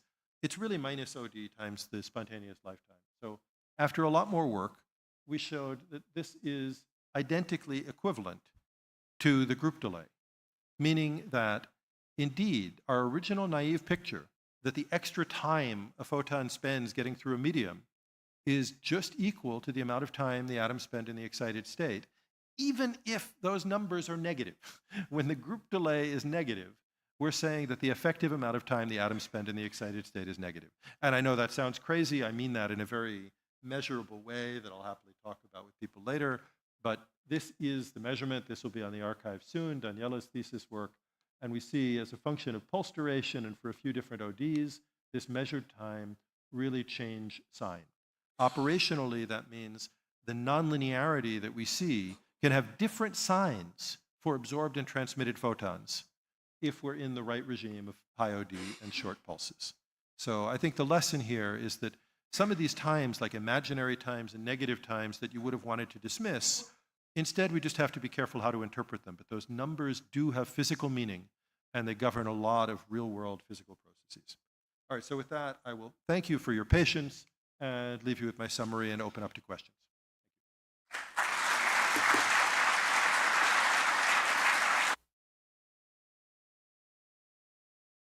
Thank you for the very interesting talk. Questions?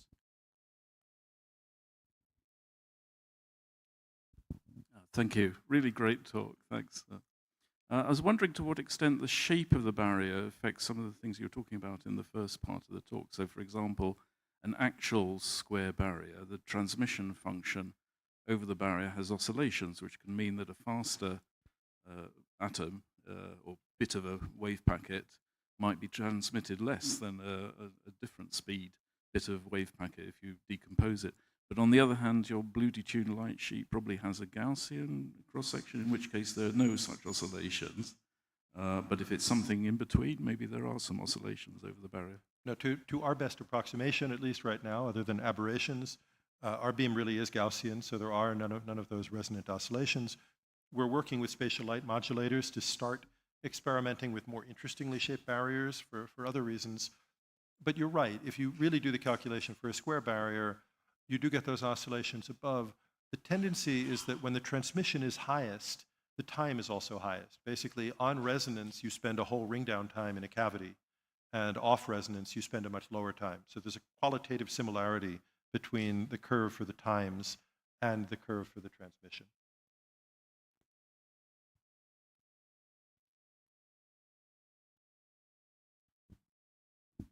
Thank you very much for the stimulating talk. So regarding the second part, you mentioned this negative delay time of the pulses of the photons coming out. So they are just with respect to a reference pulse which would go through, which doesn't see any kind of interaction. So it's either positive or negative time delay. Now, the question is, if you have an interaction with such a medium, then you usually get a complicated dispersion relation. It's not just the time delay which you get, but usually you also would change the curvature or the shape of the pulse. Do you see changes in the shapes of the pulses? Yes, very, very much, because we have typically 10 nanosecond pulses. We went to short pulses just for technical reasons. It was hard for us to resolve these phase shifts given background drifts. So the shorter the pulse was, the easier it was. The problem is the rubidium lifetime is 26 nanoseconds. So we ended up with a bandwidth that was much larger than the atomic line width. So by the time you go through a medium with OD 1, 2, or 3, you've etched out a notch in the frequency spectrum. And we have a portion that has a negative group delay, a portion with a positive group delay. The result I mentioned, it's actually the weighted average of the monochromatic group delay over the transmitted spectrum. So you definitely have to take into account that absorption as well. But that turns out to be mathematically equal to these calculations of Howard's of the conditioned time spent in the excited state. I'm surprised about the enhancement of the transmissivity. I would expect by the Zeno effect that you block the transmissivity if you do a measurement fast enough. That's an interesting question. We're talking about a probe at one specific time. So the Zeno effect, you'd be thinking about a probe that's always on but measuring very rapidly. Exactly. And then, what is his name? Dan Steck had done a bunch of interesting work on exactly that, and talking about whether you could get these xenosuppressions of entrance into the barrier. That's just a different regime, and of course, I'd love to do experiments along those lines as well. Hi, Efrain. Thanks for the talk. Going back to the frequency dependence, like if you make it shorter pulses in time, they have broader spectrum, right, in frequency. So that affects the resonance condition as well. Like, so you would expect like that most of those photons will see actually a dispersive interaction rather than a resonant one. Yeah, what I think is really happening with the short pulses is even more complicated, which is that because of the large bandwidth, you end up picking up a phase shift between different components. And you can think of it as kind of related to the pulse area theorem and 2 pi solitons. We end up generating kind of a 0 pi soliton, where the pulse envelope picks up a phase shift in time. And that means that at early times, you drive yourself up the Bloch sphere. And then for the second half of the pulse, you coherently drive yourself back down. And that's why you get this forward scattering with atoms having spent time in the excited state. And that happens much more when you have this broad bandwidth and interesting pulse shape evolution, exactly. Okay, so you're out of time for questions, but please look for him during the coffee break. So let's thank our speaker again.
Our next speaker is Perrin from Paris. She will be talking about superfluid quantum gases on a shell.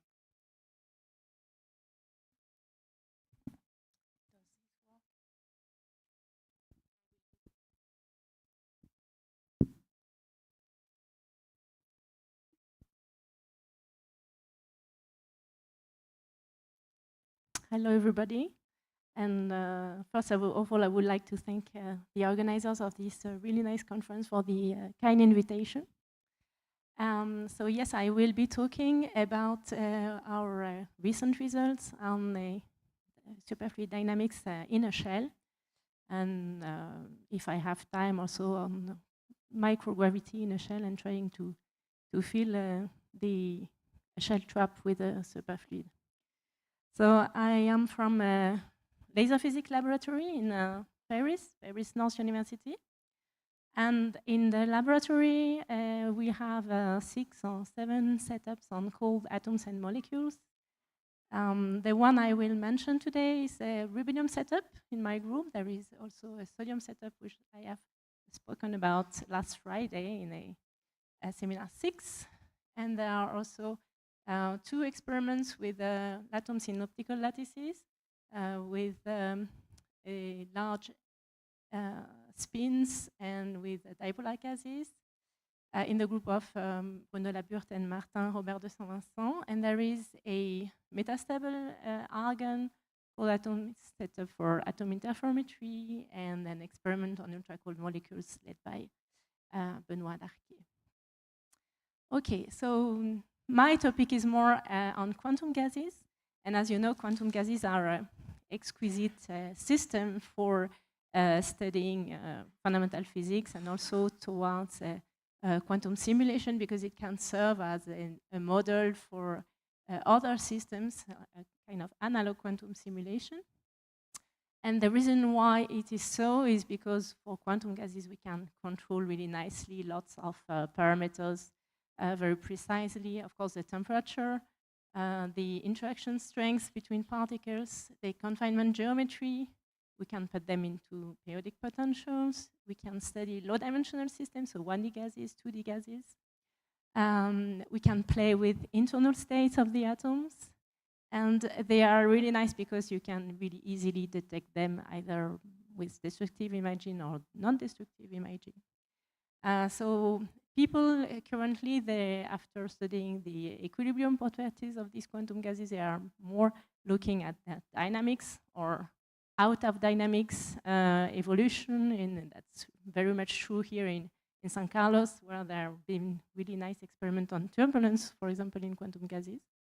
And they are also used in what is called atomtronics, so the equivalent of electronics, but with neutral atoms. This is a kind of context in which our experiments are done in Paris. So in my topic here, I mentioned bubble traps or shell traps. So I wanted to give a short overview of what has been done in the past years with these kind of bubbles. So the proposal to have atoms confined in adiabatic potential using magnetic fields and radio frequency fields is back in 2001, and Barry Garraway, who is here, is the author of this proposal. And we implemented that a couple of years after, in 2003-04, in our group. First in a Yoffie Pritchard-like trap, and then we rebuilt the experiment to use quadrupole fields and have less elongated bubbles. So these kind of traps are really nice because they are extremely smooth. And as they are extremely smooth, studying superfluid dynamics in this trap is really appropriate.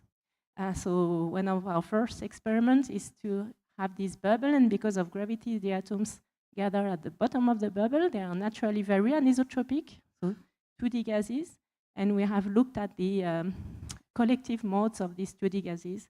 And here you see the signature of these collective modes, like dipolar mode, scissors mode, monopole mode, analyzed by principal component analysis. If you take these kind of adiabatic potentials and you use several radio frequency, in fact, you can have multiple traps. So you can do layers, for example, of two 2D gases, one on top of each other. And this has been particularly developed in the group of Chris Foote, where they have used that to study interferometrically both the Berezinski-Kosterlitz transition in 2D using interferences. And you can also use the fact that they are so smooth to study gases in fast rotation. Because if you have some roughness, then and you try to put the gas into rotation, the rotation will be damped by scattering on defects of your potential. But here we have very, very smooth potential. So it's also very much appropriate to look at gases in rotations. So the formation of vortex lattices. And if you rotate very, very fast, what will happen is that because it's not a harmonic trap, there is this curvature, you will create, because of the centrifugal force, a hole at the bottom of the shell and have the atoms occupying the shape of a ring. So this has been done also in our group. And if you cut now the bubble in two with a dipole trap, you can realize rings. And you have also other ways to realize rings by shaking the bubble, and this has been developed in the two groups of Chris Foote and Wolfgang Quitzing. So this is also a natural object to look for atomtronics devices for measurements of rotations, for example. So in my talk here, I will mainly concentrate on this situation where we rotate the gas at the bottom of the shell and look for vortex lattices and see how they behave when we change the rotation rate. And in the second part of my talk, I will also present you an experiment that we have done together with Van der Leyen, where we compensate for gravity in the bubble and see what happens. And you will see that there is some surprises. Okay, so let me start with the first part where we rotate the gas inside the bubble trap, and I will concentrate on this situation where there are vortices, and only if you have questions, I can answer about the very fast rotation part with the dynamical ring. So vortex lattices are an example where we have a strong analogy between quantum gases, neutral quantum gases, and the vortices that are also present in superconductor, type 2 superconductors, where you apply a magnetic field. And they can also serve as an analogy of the lowest Landau level and the whole physics each vortex being similar to an equivalent electronic loop with a flux quantum in 2D materials in semiconductors.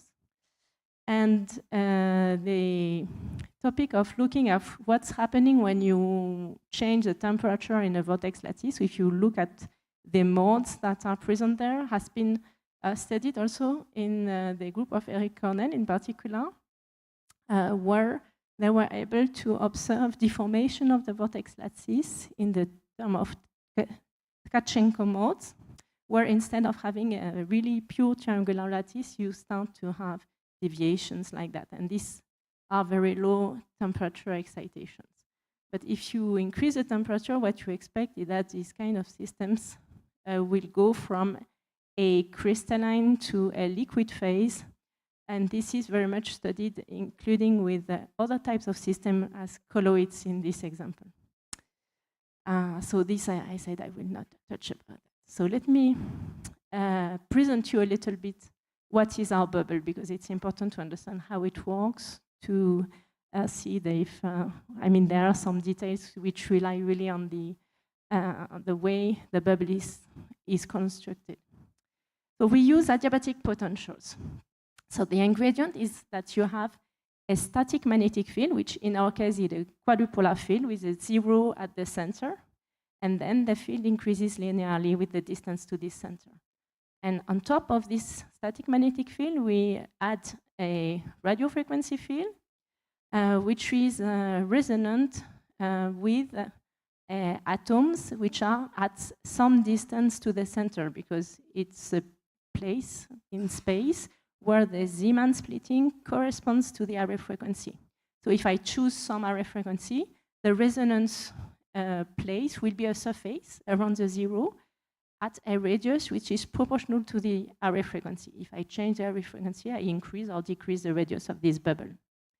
And in fact, instead of inducing transitions, what's happened if we have a strong RF amplitude is that we dress the atoms, and there are, in our case, because we work with the f=1 state, there are 3 states. One, m=0 is unaffected, but then the other 2 are either trapped at the RF resonance or anti-trapped at the RF resonance. So for those who are trapped, it means that this isomagnetic surface represents the trap itself. The atoms are confined to this surface. So this is what is represented here, and the splitting between the 3 Zeeman substates is directly equal to the radio frequency coupling of the RF field. We can also cool the atoms inside this bubble by adding another RF field which acts as a knife to evaporate the atoms. So the ellipsoidal isomagnetic surface that we play with is defined by this equation, where the radius is proportional to the RF frequency and inversely proportional to the field gradient. So if I make a cut in a vertical plane of the potential, here is what I get. So the atoms accumulate downwards because of gravity, and there is a strong anisotropy in the trap. The horizontal frequency is just given by the pendulum frequency, like that. It oscillates like square root of g over the radius. And transversally, the trapping is proportional to the gradient divided by the square root of the RF frequency and can be much larger. So it results in a trap which is very much useful if you want to have a 2D gas. So depending on the magnetic field itself is rotationally invariant because it's a quadrupole with a vertical axis. But the trap can be rotationally invariant or not, depending on the polarization of the RF field that you use. If the polarization itself is rotationally invariant, as for a sigma plus polarization in the vertical axis, then you get a purely rotationally invariant bubble. But if you use, for example, a linear polarization along the horizontal direction, then you break the rotational invariance, and you get a trap at the bottom which has different frequencies along two main axes, omega x, omega y. And the direction of this axis you can choose with the direction of the polarization. So in particular, if you change it with time, you can rotate the 2D gas at the bottom of the bubble. So that's the way we use to induce vortices. The RF coupling amplitude, I would like to point out also that it depends on the position of the bubble. So it is again because of relative orientation of magnetic field, static magnetic field, and RF field. And it turns out that if I choose a sigma plus polarization, the coupling is maximum at the bottom, and it decreases linearly towards the top, and it is 0 over there. So this will be important for the second part. So as I said, the geometry can be modified dynamically, and that's how we excited the collective modes I presented in the first slide.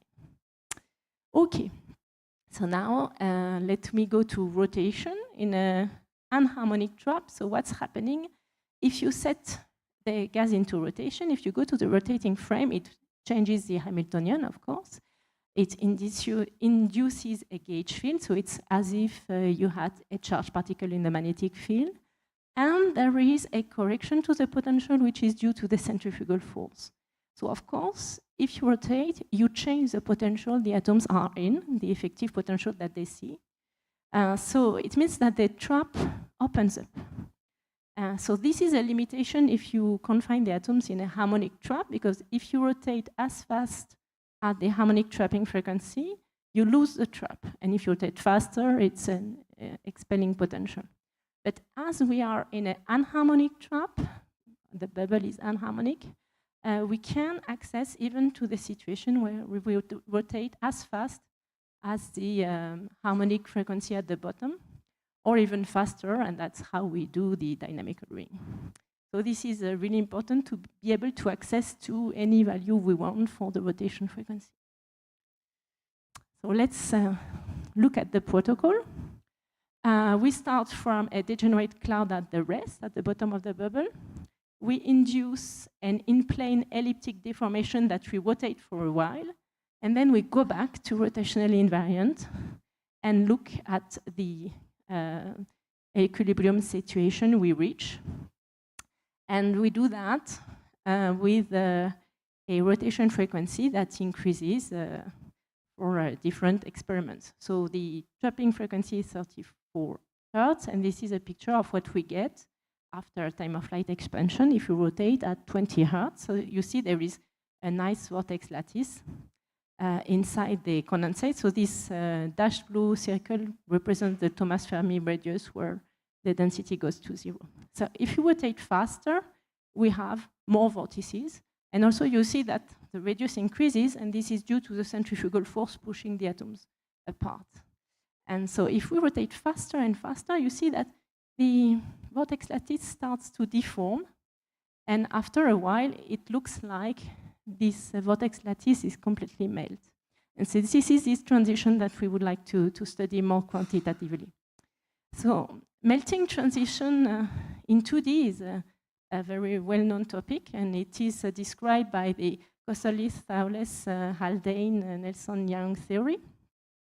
And in fact, it involves not only two phases, like crystal and liquid, but three phases: crystalline phase, exotic phase, and isotropic liquid phase. So the crystalline phase is a triangular lattice, very well-structured. Each vortex or each particle should have 6 neighbors, 6 nearest neighbors. And the exotic phase corresponds to a breakdown of the translational order and coincides with the apparition of defects where either a particle will have only 5 neighbors or 7 neighbors. So if you look carefully, this green dot here has only 5 neighbors, and this orange one has 7. And so in general, they appear by pairs, this dislocation. And then if they start to break these 5-7 pairs, it also breaks the orientational order, where you see that we cannot define the main axis of the lattice anymore because it is too much distorted with if these pairs break. So this is what happens in colloids, and we would like to see if this physics is also relevant in quantum gases. To characterize this lattice order, we will look at two correlation functions. So the translational order is characterized in particular by the pair correlation function, which corresponds to making a histogram of pairs of vortices at a given distance. So you set a distance and you count how many pairs are split by this distance. And this you normalize by essentially the density of your pairs. And the second function we will look at is the orientational order, so the orientational correlation function, where you construct with the position of the vortices this function, which is equal to 1 if the order is perfect, or e to the I something, but then which decreases quite fast if the positions are not well aligned with the main axis. So these are the two functions we will look at in our sample. Concerning the predictions for quantum gases, there was a prediction a few years ago by Gifford and Bain, based essentially on the experiment in the Cornell group, that were predicting a transition between vortex liquid and vortex lattice at a temperature which was very, very close, in fact, to the critical temperature for BEC in the experiment of Cornell. So the reason why is because of the geometry of the gas they were using. So they were using a cigar-shaped trap that they were rotating very fast. And in this geometry, it turns out that the melting temperature is almost equal to the critical temperature for BEC. In other words, if you are cold enough to have a BEC, you're also cold enough to have a crystalline phase. So it was very hard to see something else than the Tkachenko modes, but to see really a melted vortex lattice is difficult because there is a too narrow range. However, in our trap, which is oblate, which is very, very flat, it's a 2D gas, that's the other way around. So there is some range to be able to observe first the transition to a quantum degenerate gas, and then but in a vortex lattice, in a liquid phase, and then the transition to a crystalline phase. So in our case, the critical temperature that we will that is predicted in this paper is less than 0.23, where in fact the melting temperature is computed with respect to the critical temperature. So this is the kind of things we would like to compare to in our experiment. Okay, so for that, of course, we need to identify where the vortices are to compute these correlation functions, to compute the G6 and G of R, and see if we identify the transition for melting. So that's what we do, and we developed, well, we used an automatic detection procedure and improved it, initially proposed by and used in the group of Simon Cornish. So you take your raw data, you first apply a Gauss filtering to remove noise, and then you compute the position of the vortices by looking at the maximum of the curvature of the picture. And so we apply this technique, and it really nicely identifies the position of the vortices, and a number of vortices agrees with Feynman law related to the rotation frequency. So we are very confident on the efficiency of this procedure. So we apply this procedure to our pictures, like raw data, Gauss filtering, vortex detection, and then from this position of the vortex in the sample, that's how we compute the correlation functions.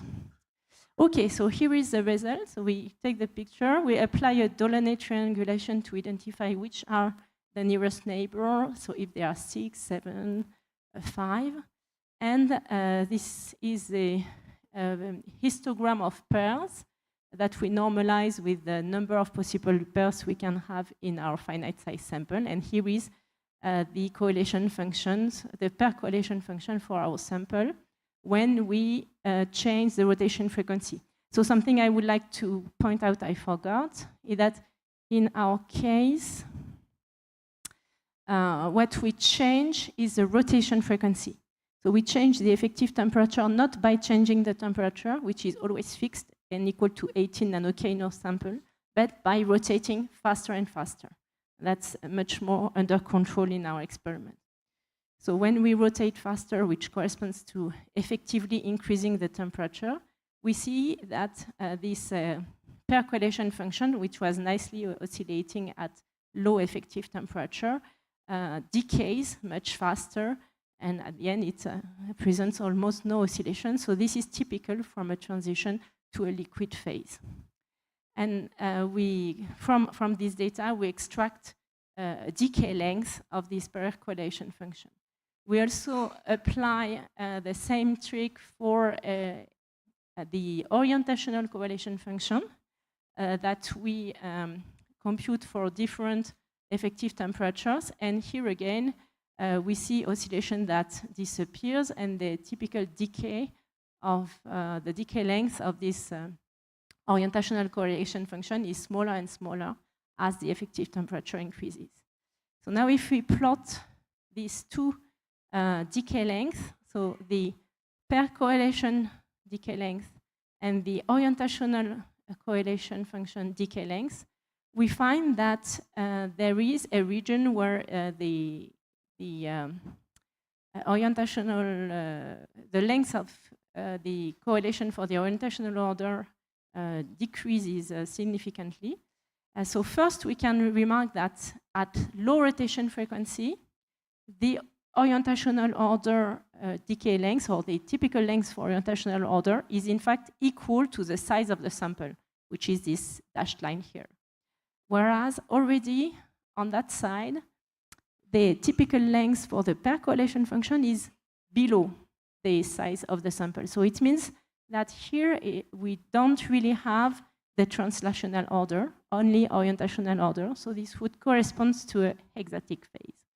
And at high rotation frequency, these two functions, they have the same correlation length, which is much smaller than the radius of the sample. So we are in a liquid phase. And the transition corresponds to an effective temperature of about 0.16, which is significantly less than the 0.23 that was predicted or evaluated as the upper bound by Gifford and Baim. So we expect to have a hexatic phase at moderate rotation frequency and liquid phase for higher rotation frequency. And we also have looked at the 5, 7 defects in our samples. And so these are two examples of Delaunay transformation, well, Delaunay triangulation for moderate rotation frequency and fast rotation frequency.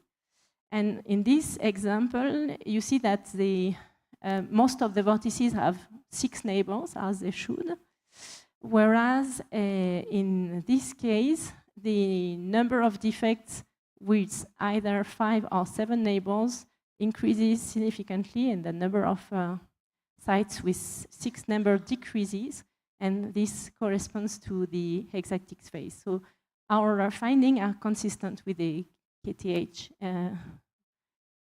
KTH-NY scenario.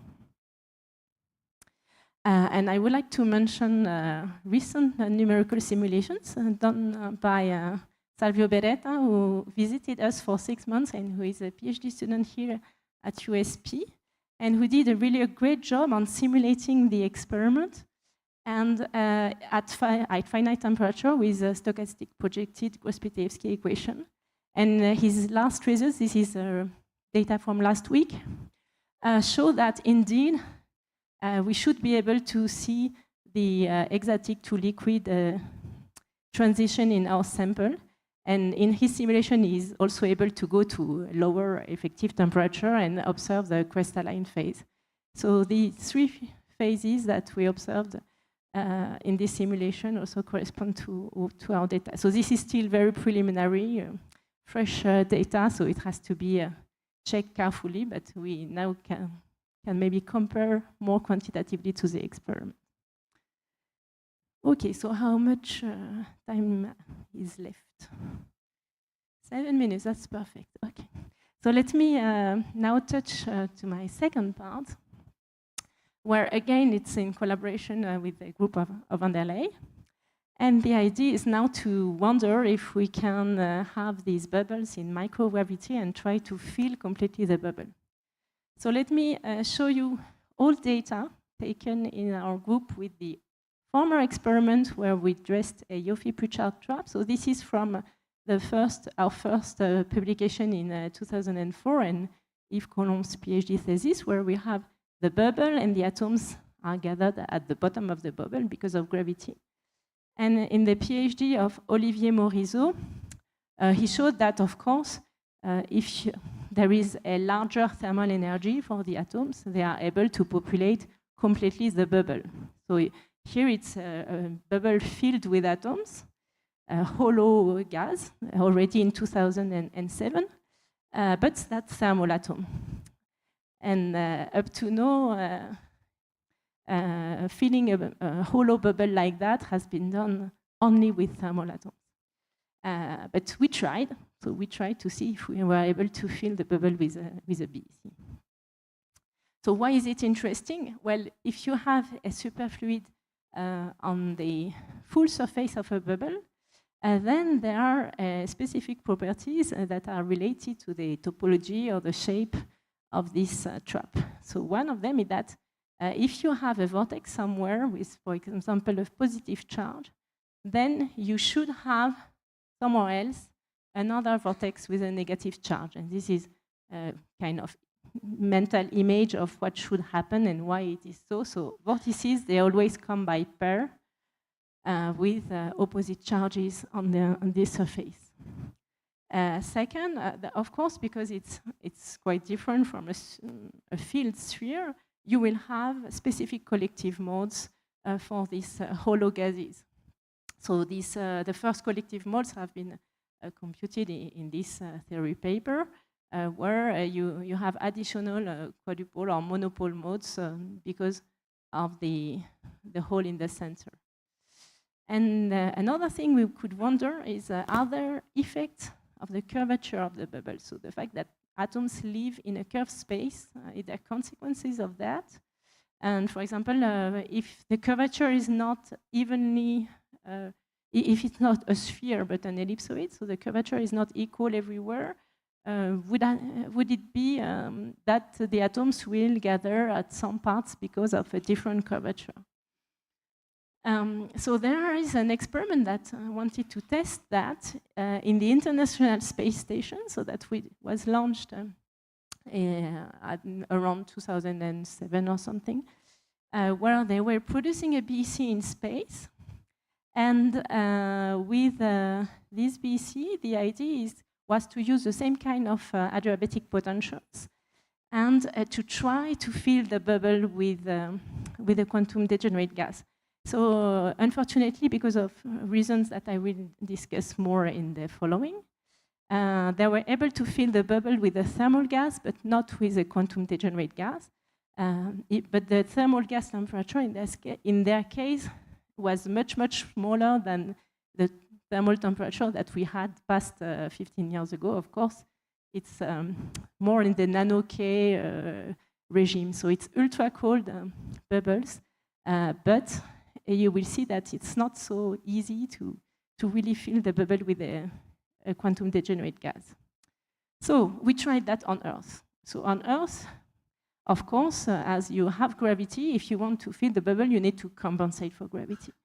So our gravity compensation mechanisms takes advantage of the fact that, as I said in the beginning, our coupling strength along the bubble is not the same everywhere. It is larger in the bottom, and it is minimal at the top, and it decreases with Z. But this coupling is also the energy at the bottom of the trapping well in the transverse direction. So if I have some value omega RF, this is also not the depth, but the position really of the well. So if I have a smaller coupling, it will mean that my well is deeper. So in fact, the energy, I have an energy offset for the potential, which is equal to the coupling itself. So the energy offset is equal to omega 0 minus Z over R0. So this energy offset scales just in the other direction as gravity. Gravity is mgz, and here the energy offset is minus omega 0 over R0. So the idea is really simple. As you have on the shell the sum of the bottom energy plus mgz, if you choose the right value for the coupling at the bottom, such that the gradient of coupling is just equal to the gradient of gravity between the top and the bottom of your bubble, then you will compensate for gravity. And you will have the same energy everywhere, all along the bubble. So you can see, nevertheless, that it's not completely rotationally invariant. And the reason why it is that is even if the energy at the bottom is the same everywhere, the trapping frequency also depends on the magnetic field and the value of omega RF. So here the trapping is very, very strong, whereas here it's the trap is more open. So what changes along this bubble is the transverse trapping frequency. Okay, so here are the results of this experiment.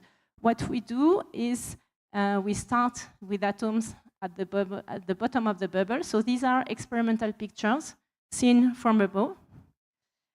This is a numerical simulation of the Gross-Pitevsky equation at 0 temperature, seen from above, so exactly the same as that.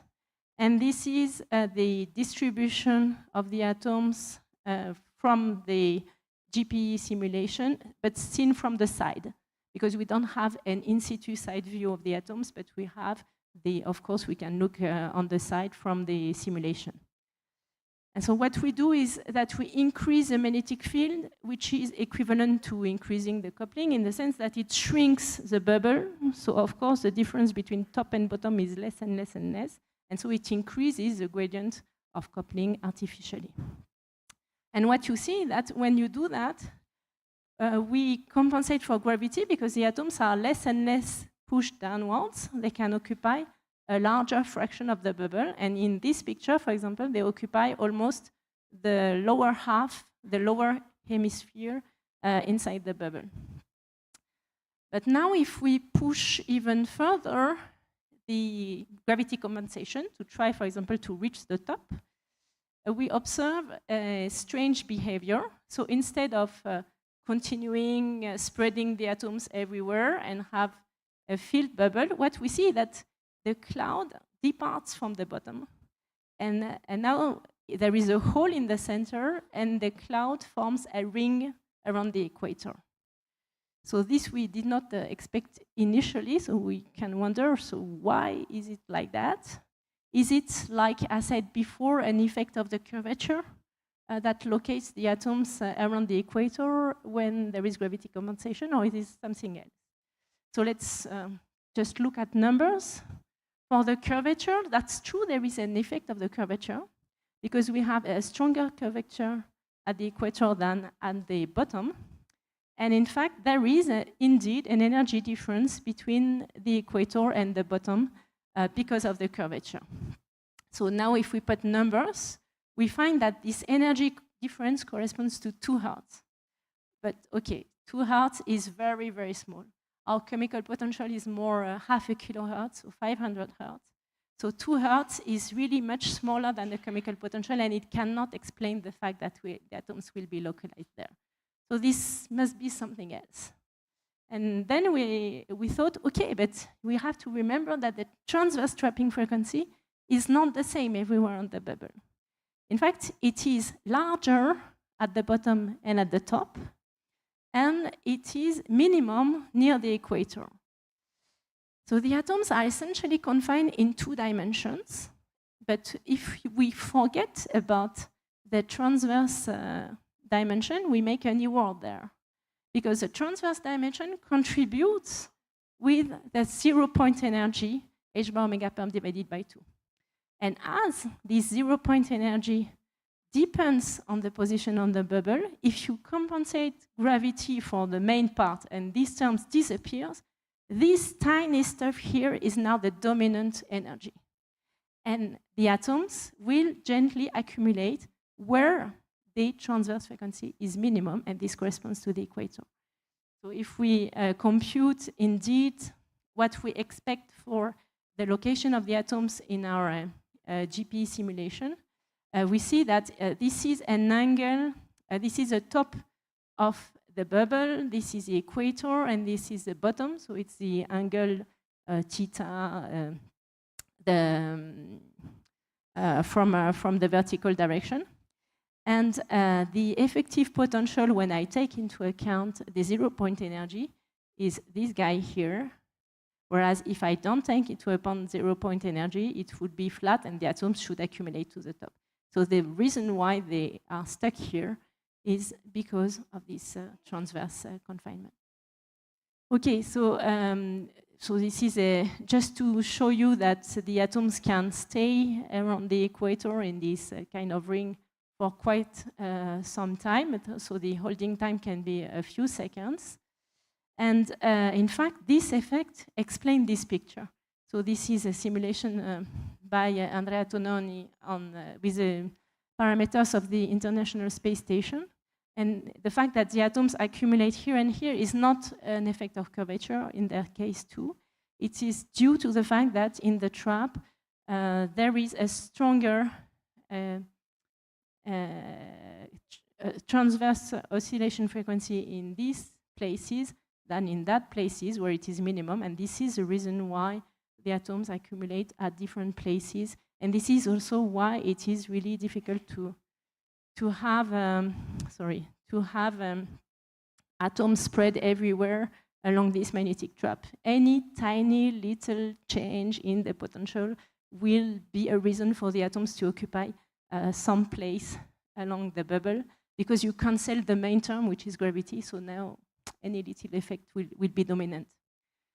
So another approach to realize a hollow gas is to use mixtures, and this has been demonstrated recently in a group in Hong Kong and a group in Korea, where you have in fact 2 species that are in the immiscible regime, and one species sits around the other one, and for the species which is around, they have the topology of a sphere indeed.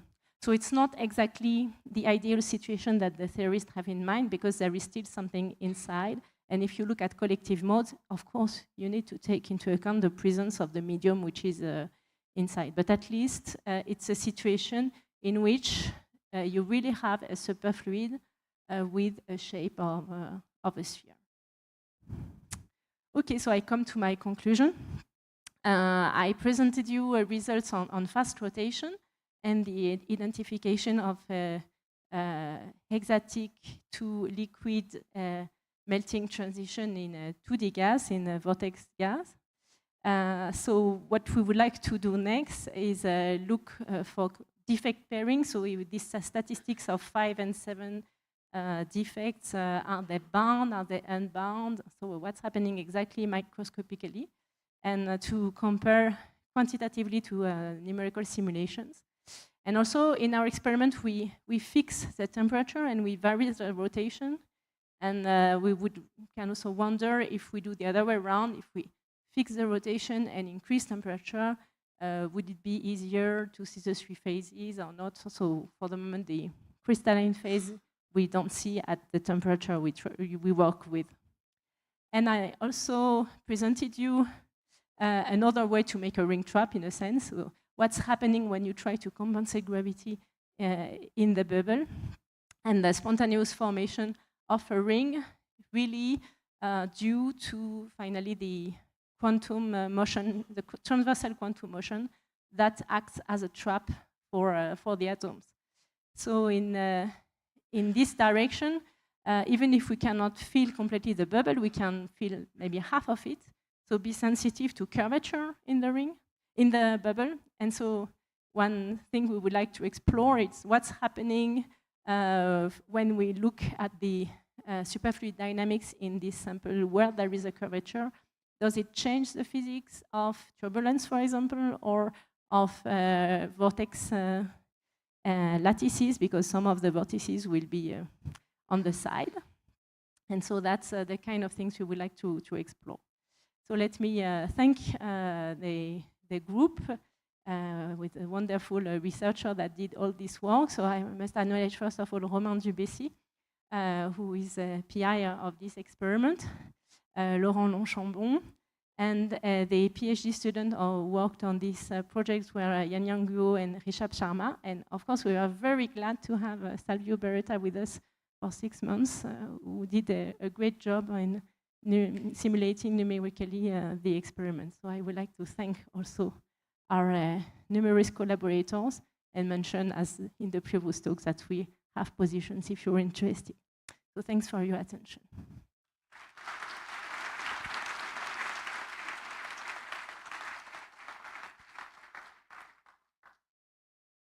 Good. Thank you, Elena. Questions?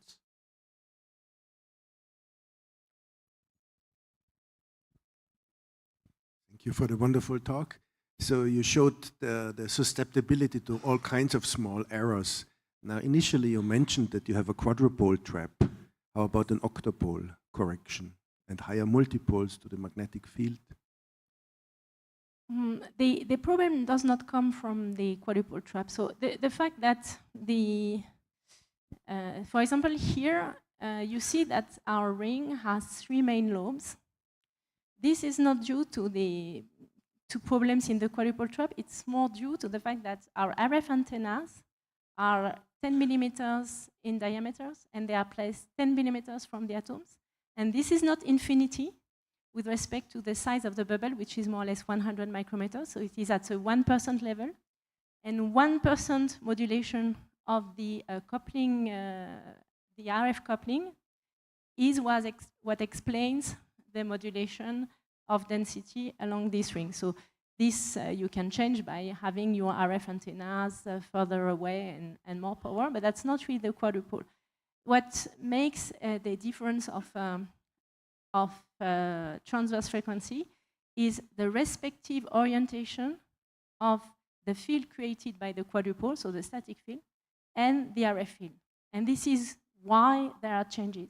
So if you would like to have the relative orientation the same everywhere, you will have a hard time with a quadrupole trap, because in a quadrupole, the magnetic field takes any possible orientation.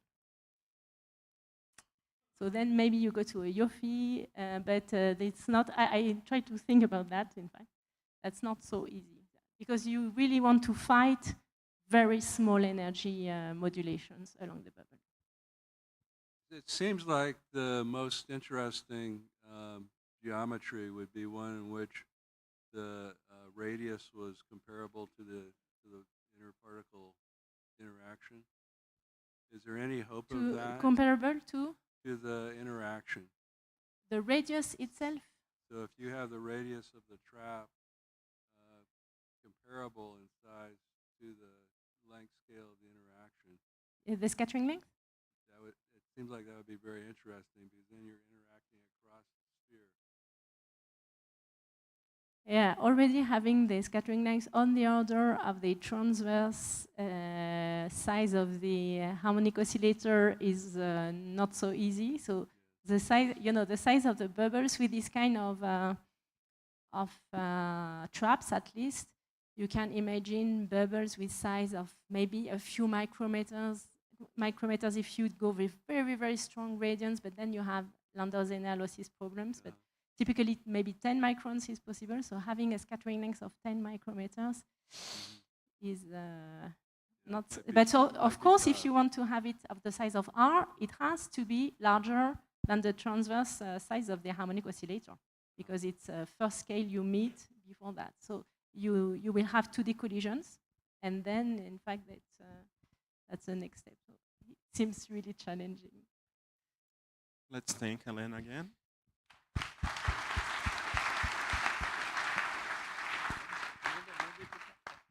And now we go to the coffee break.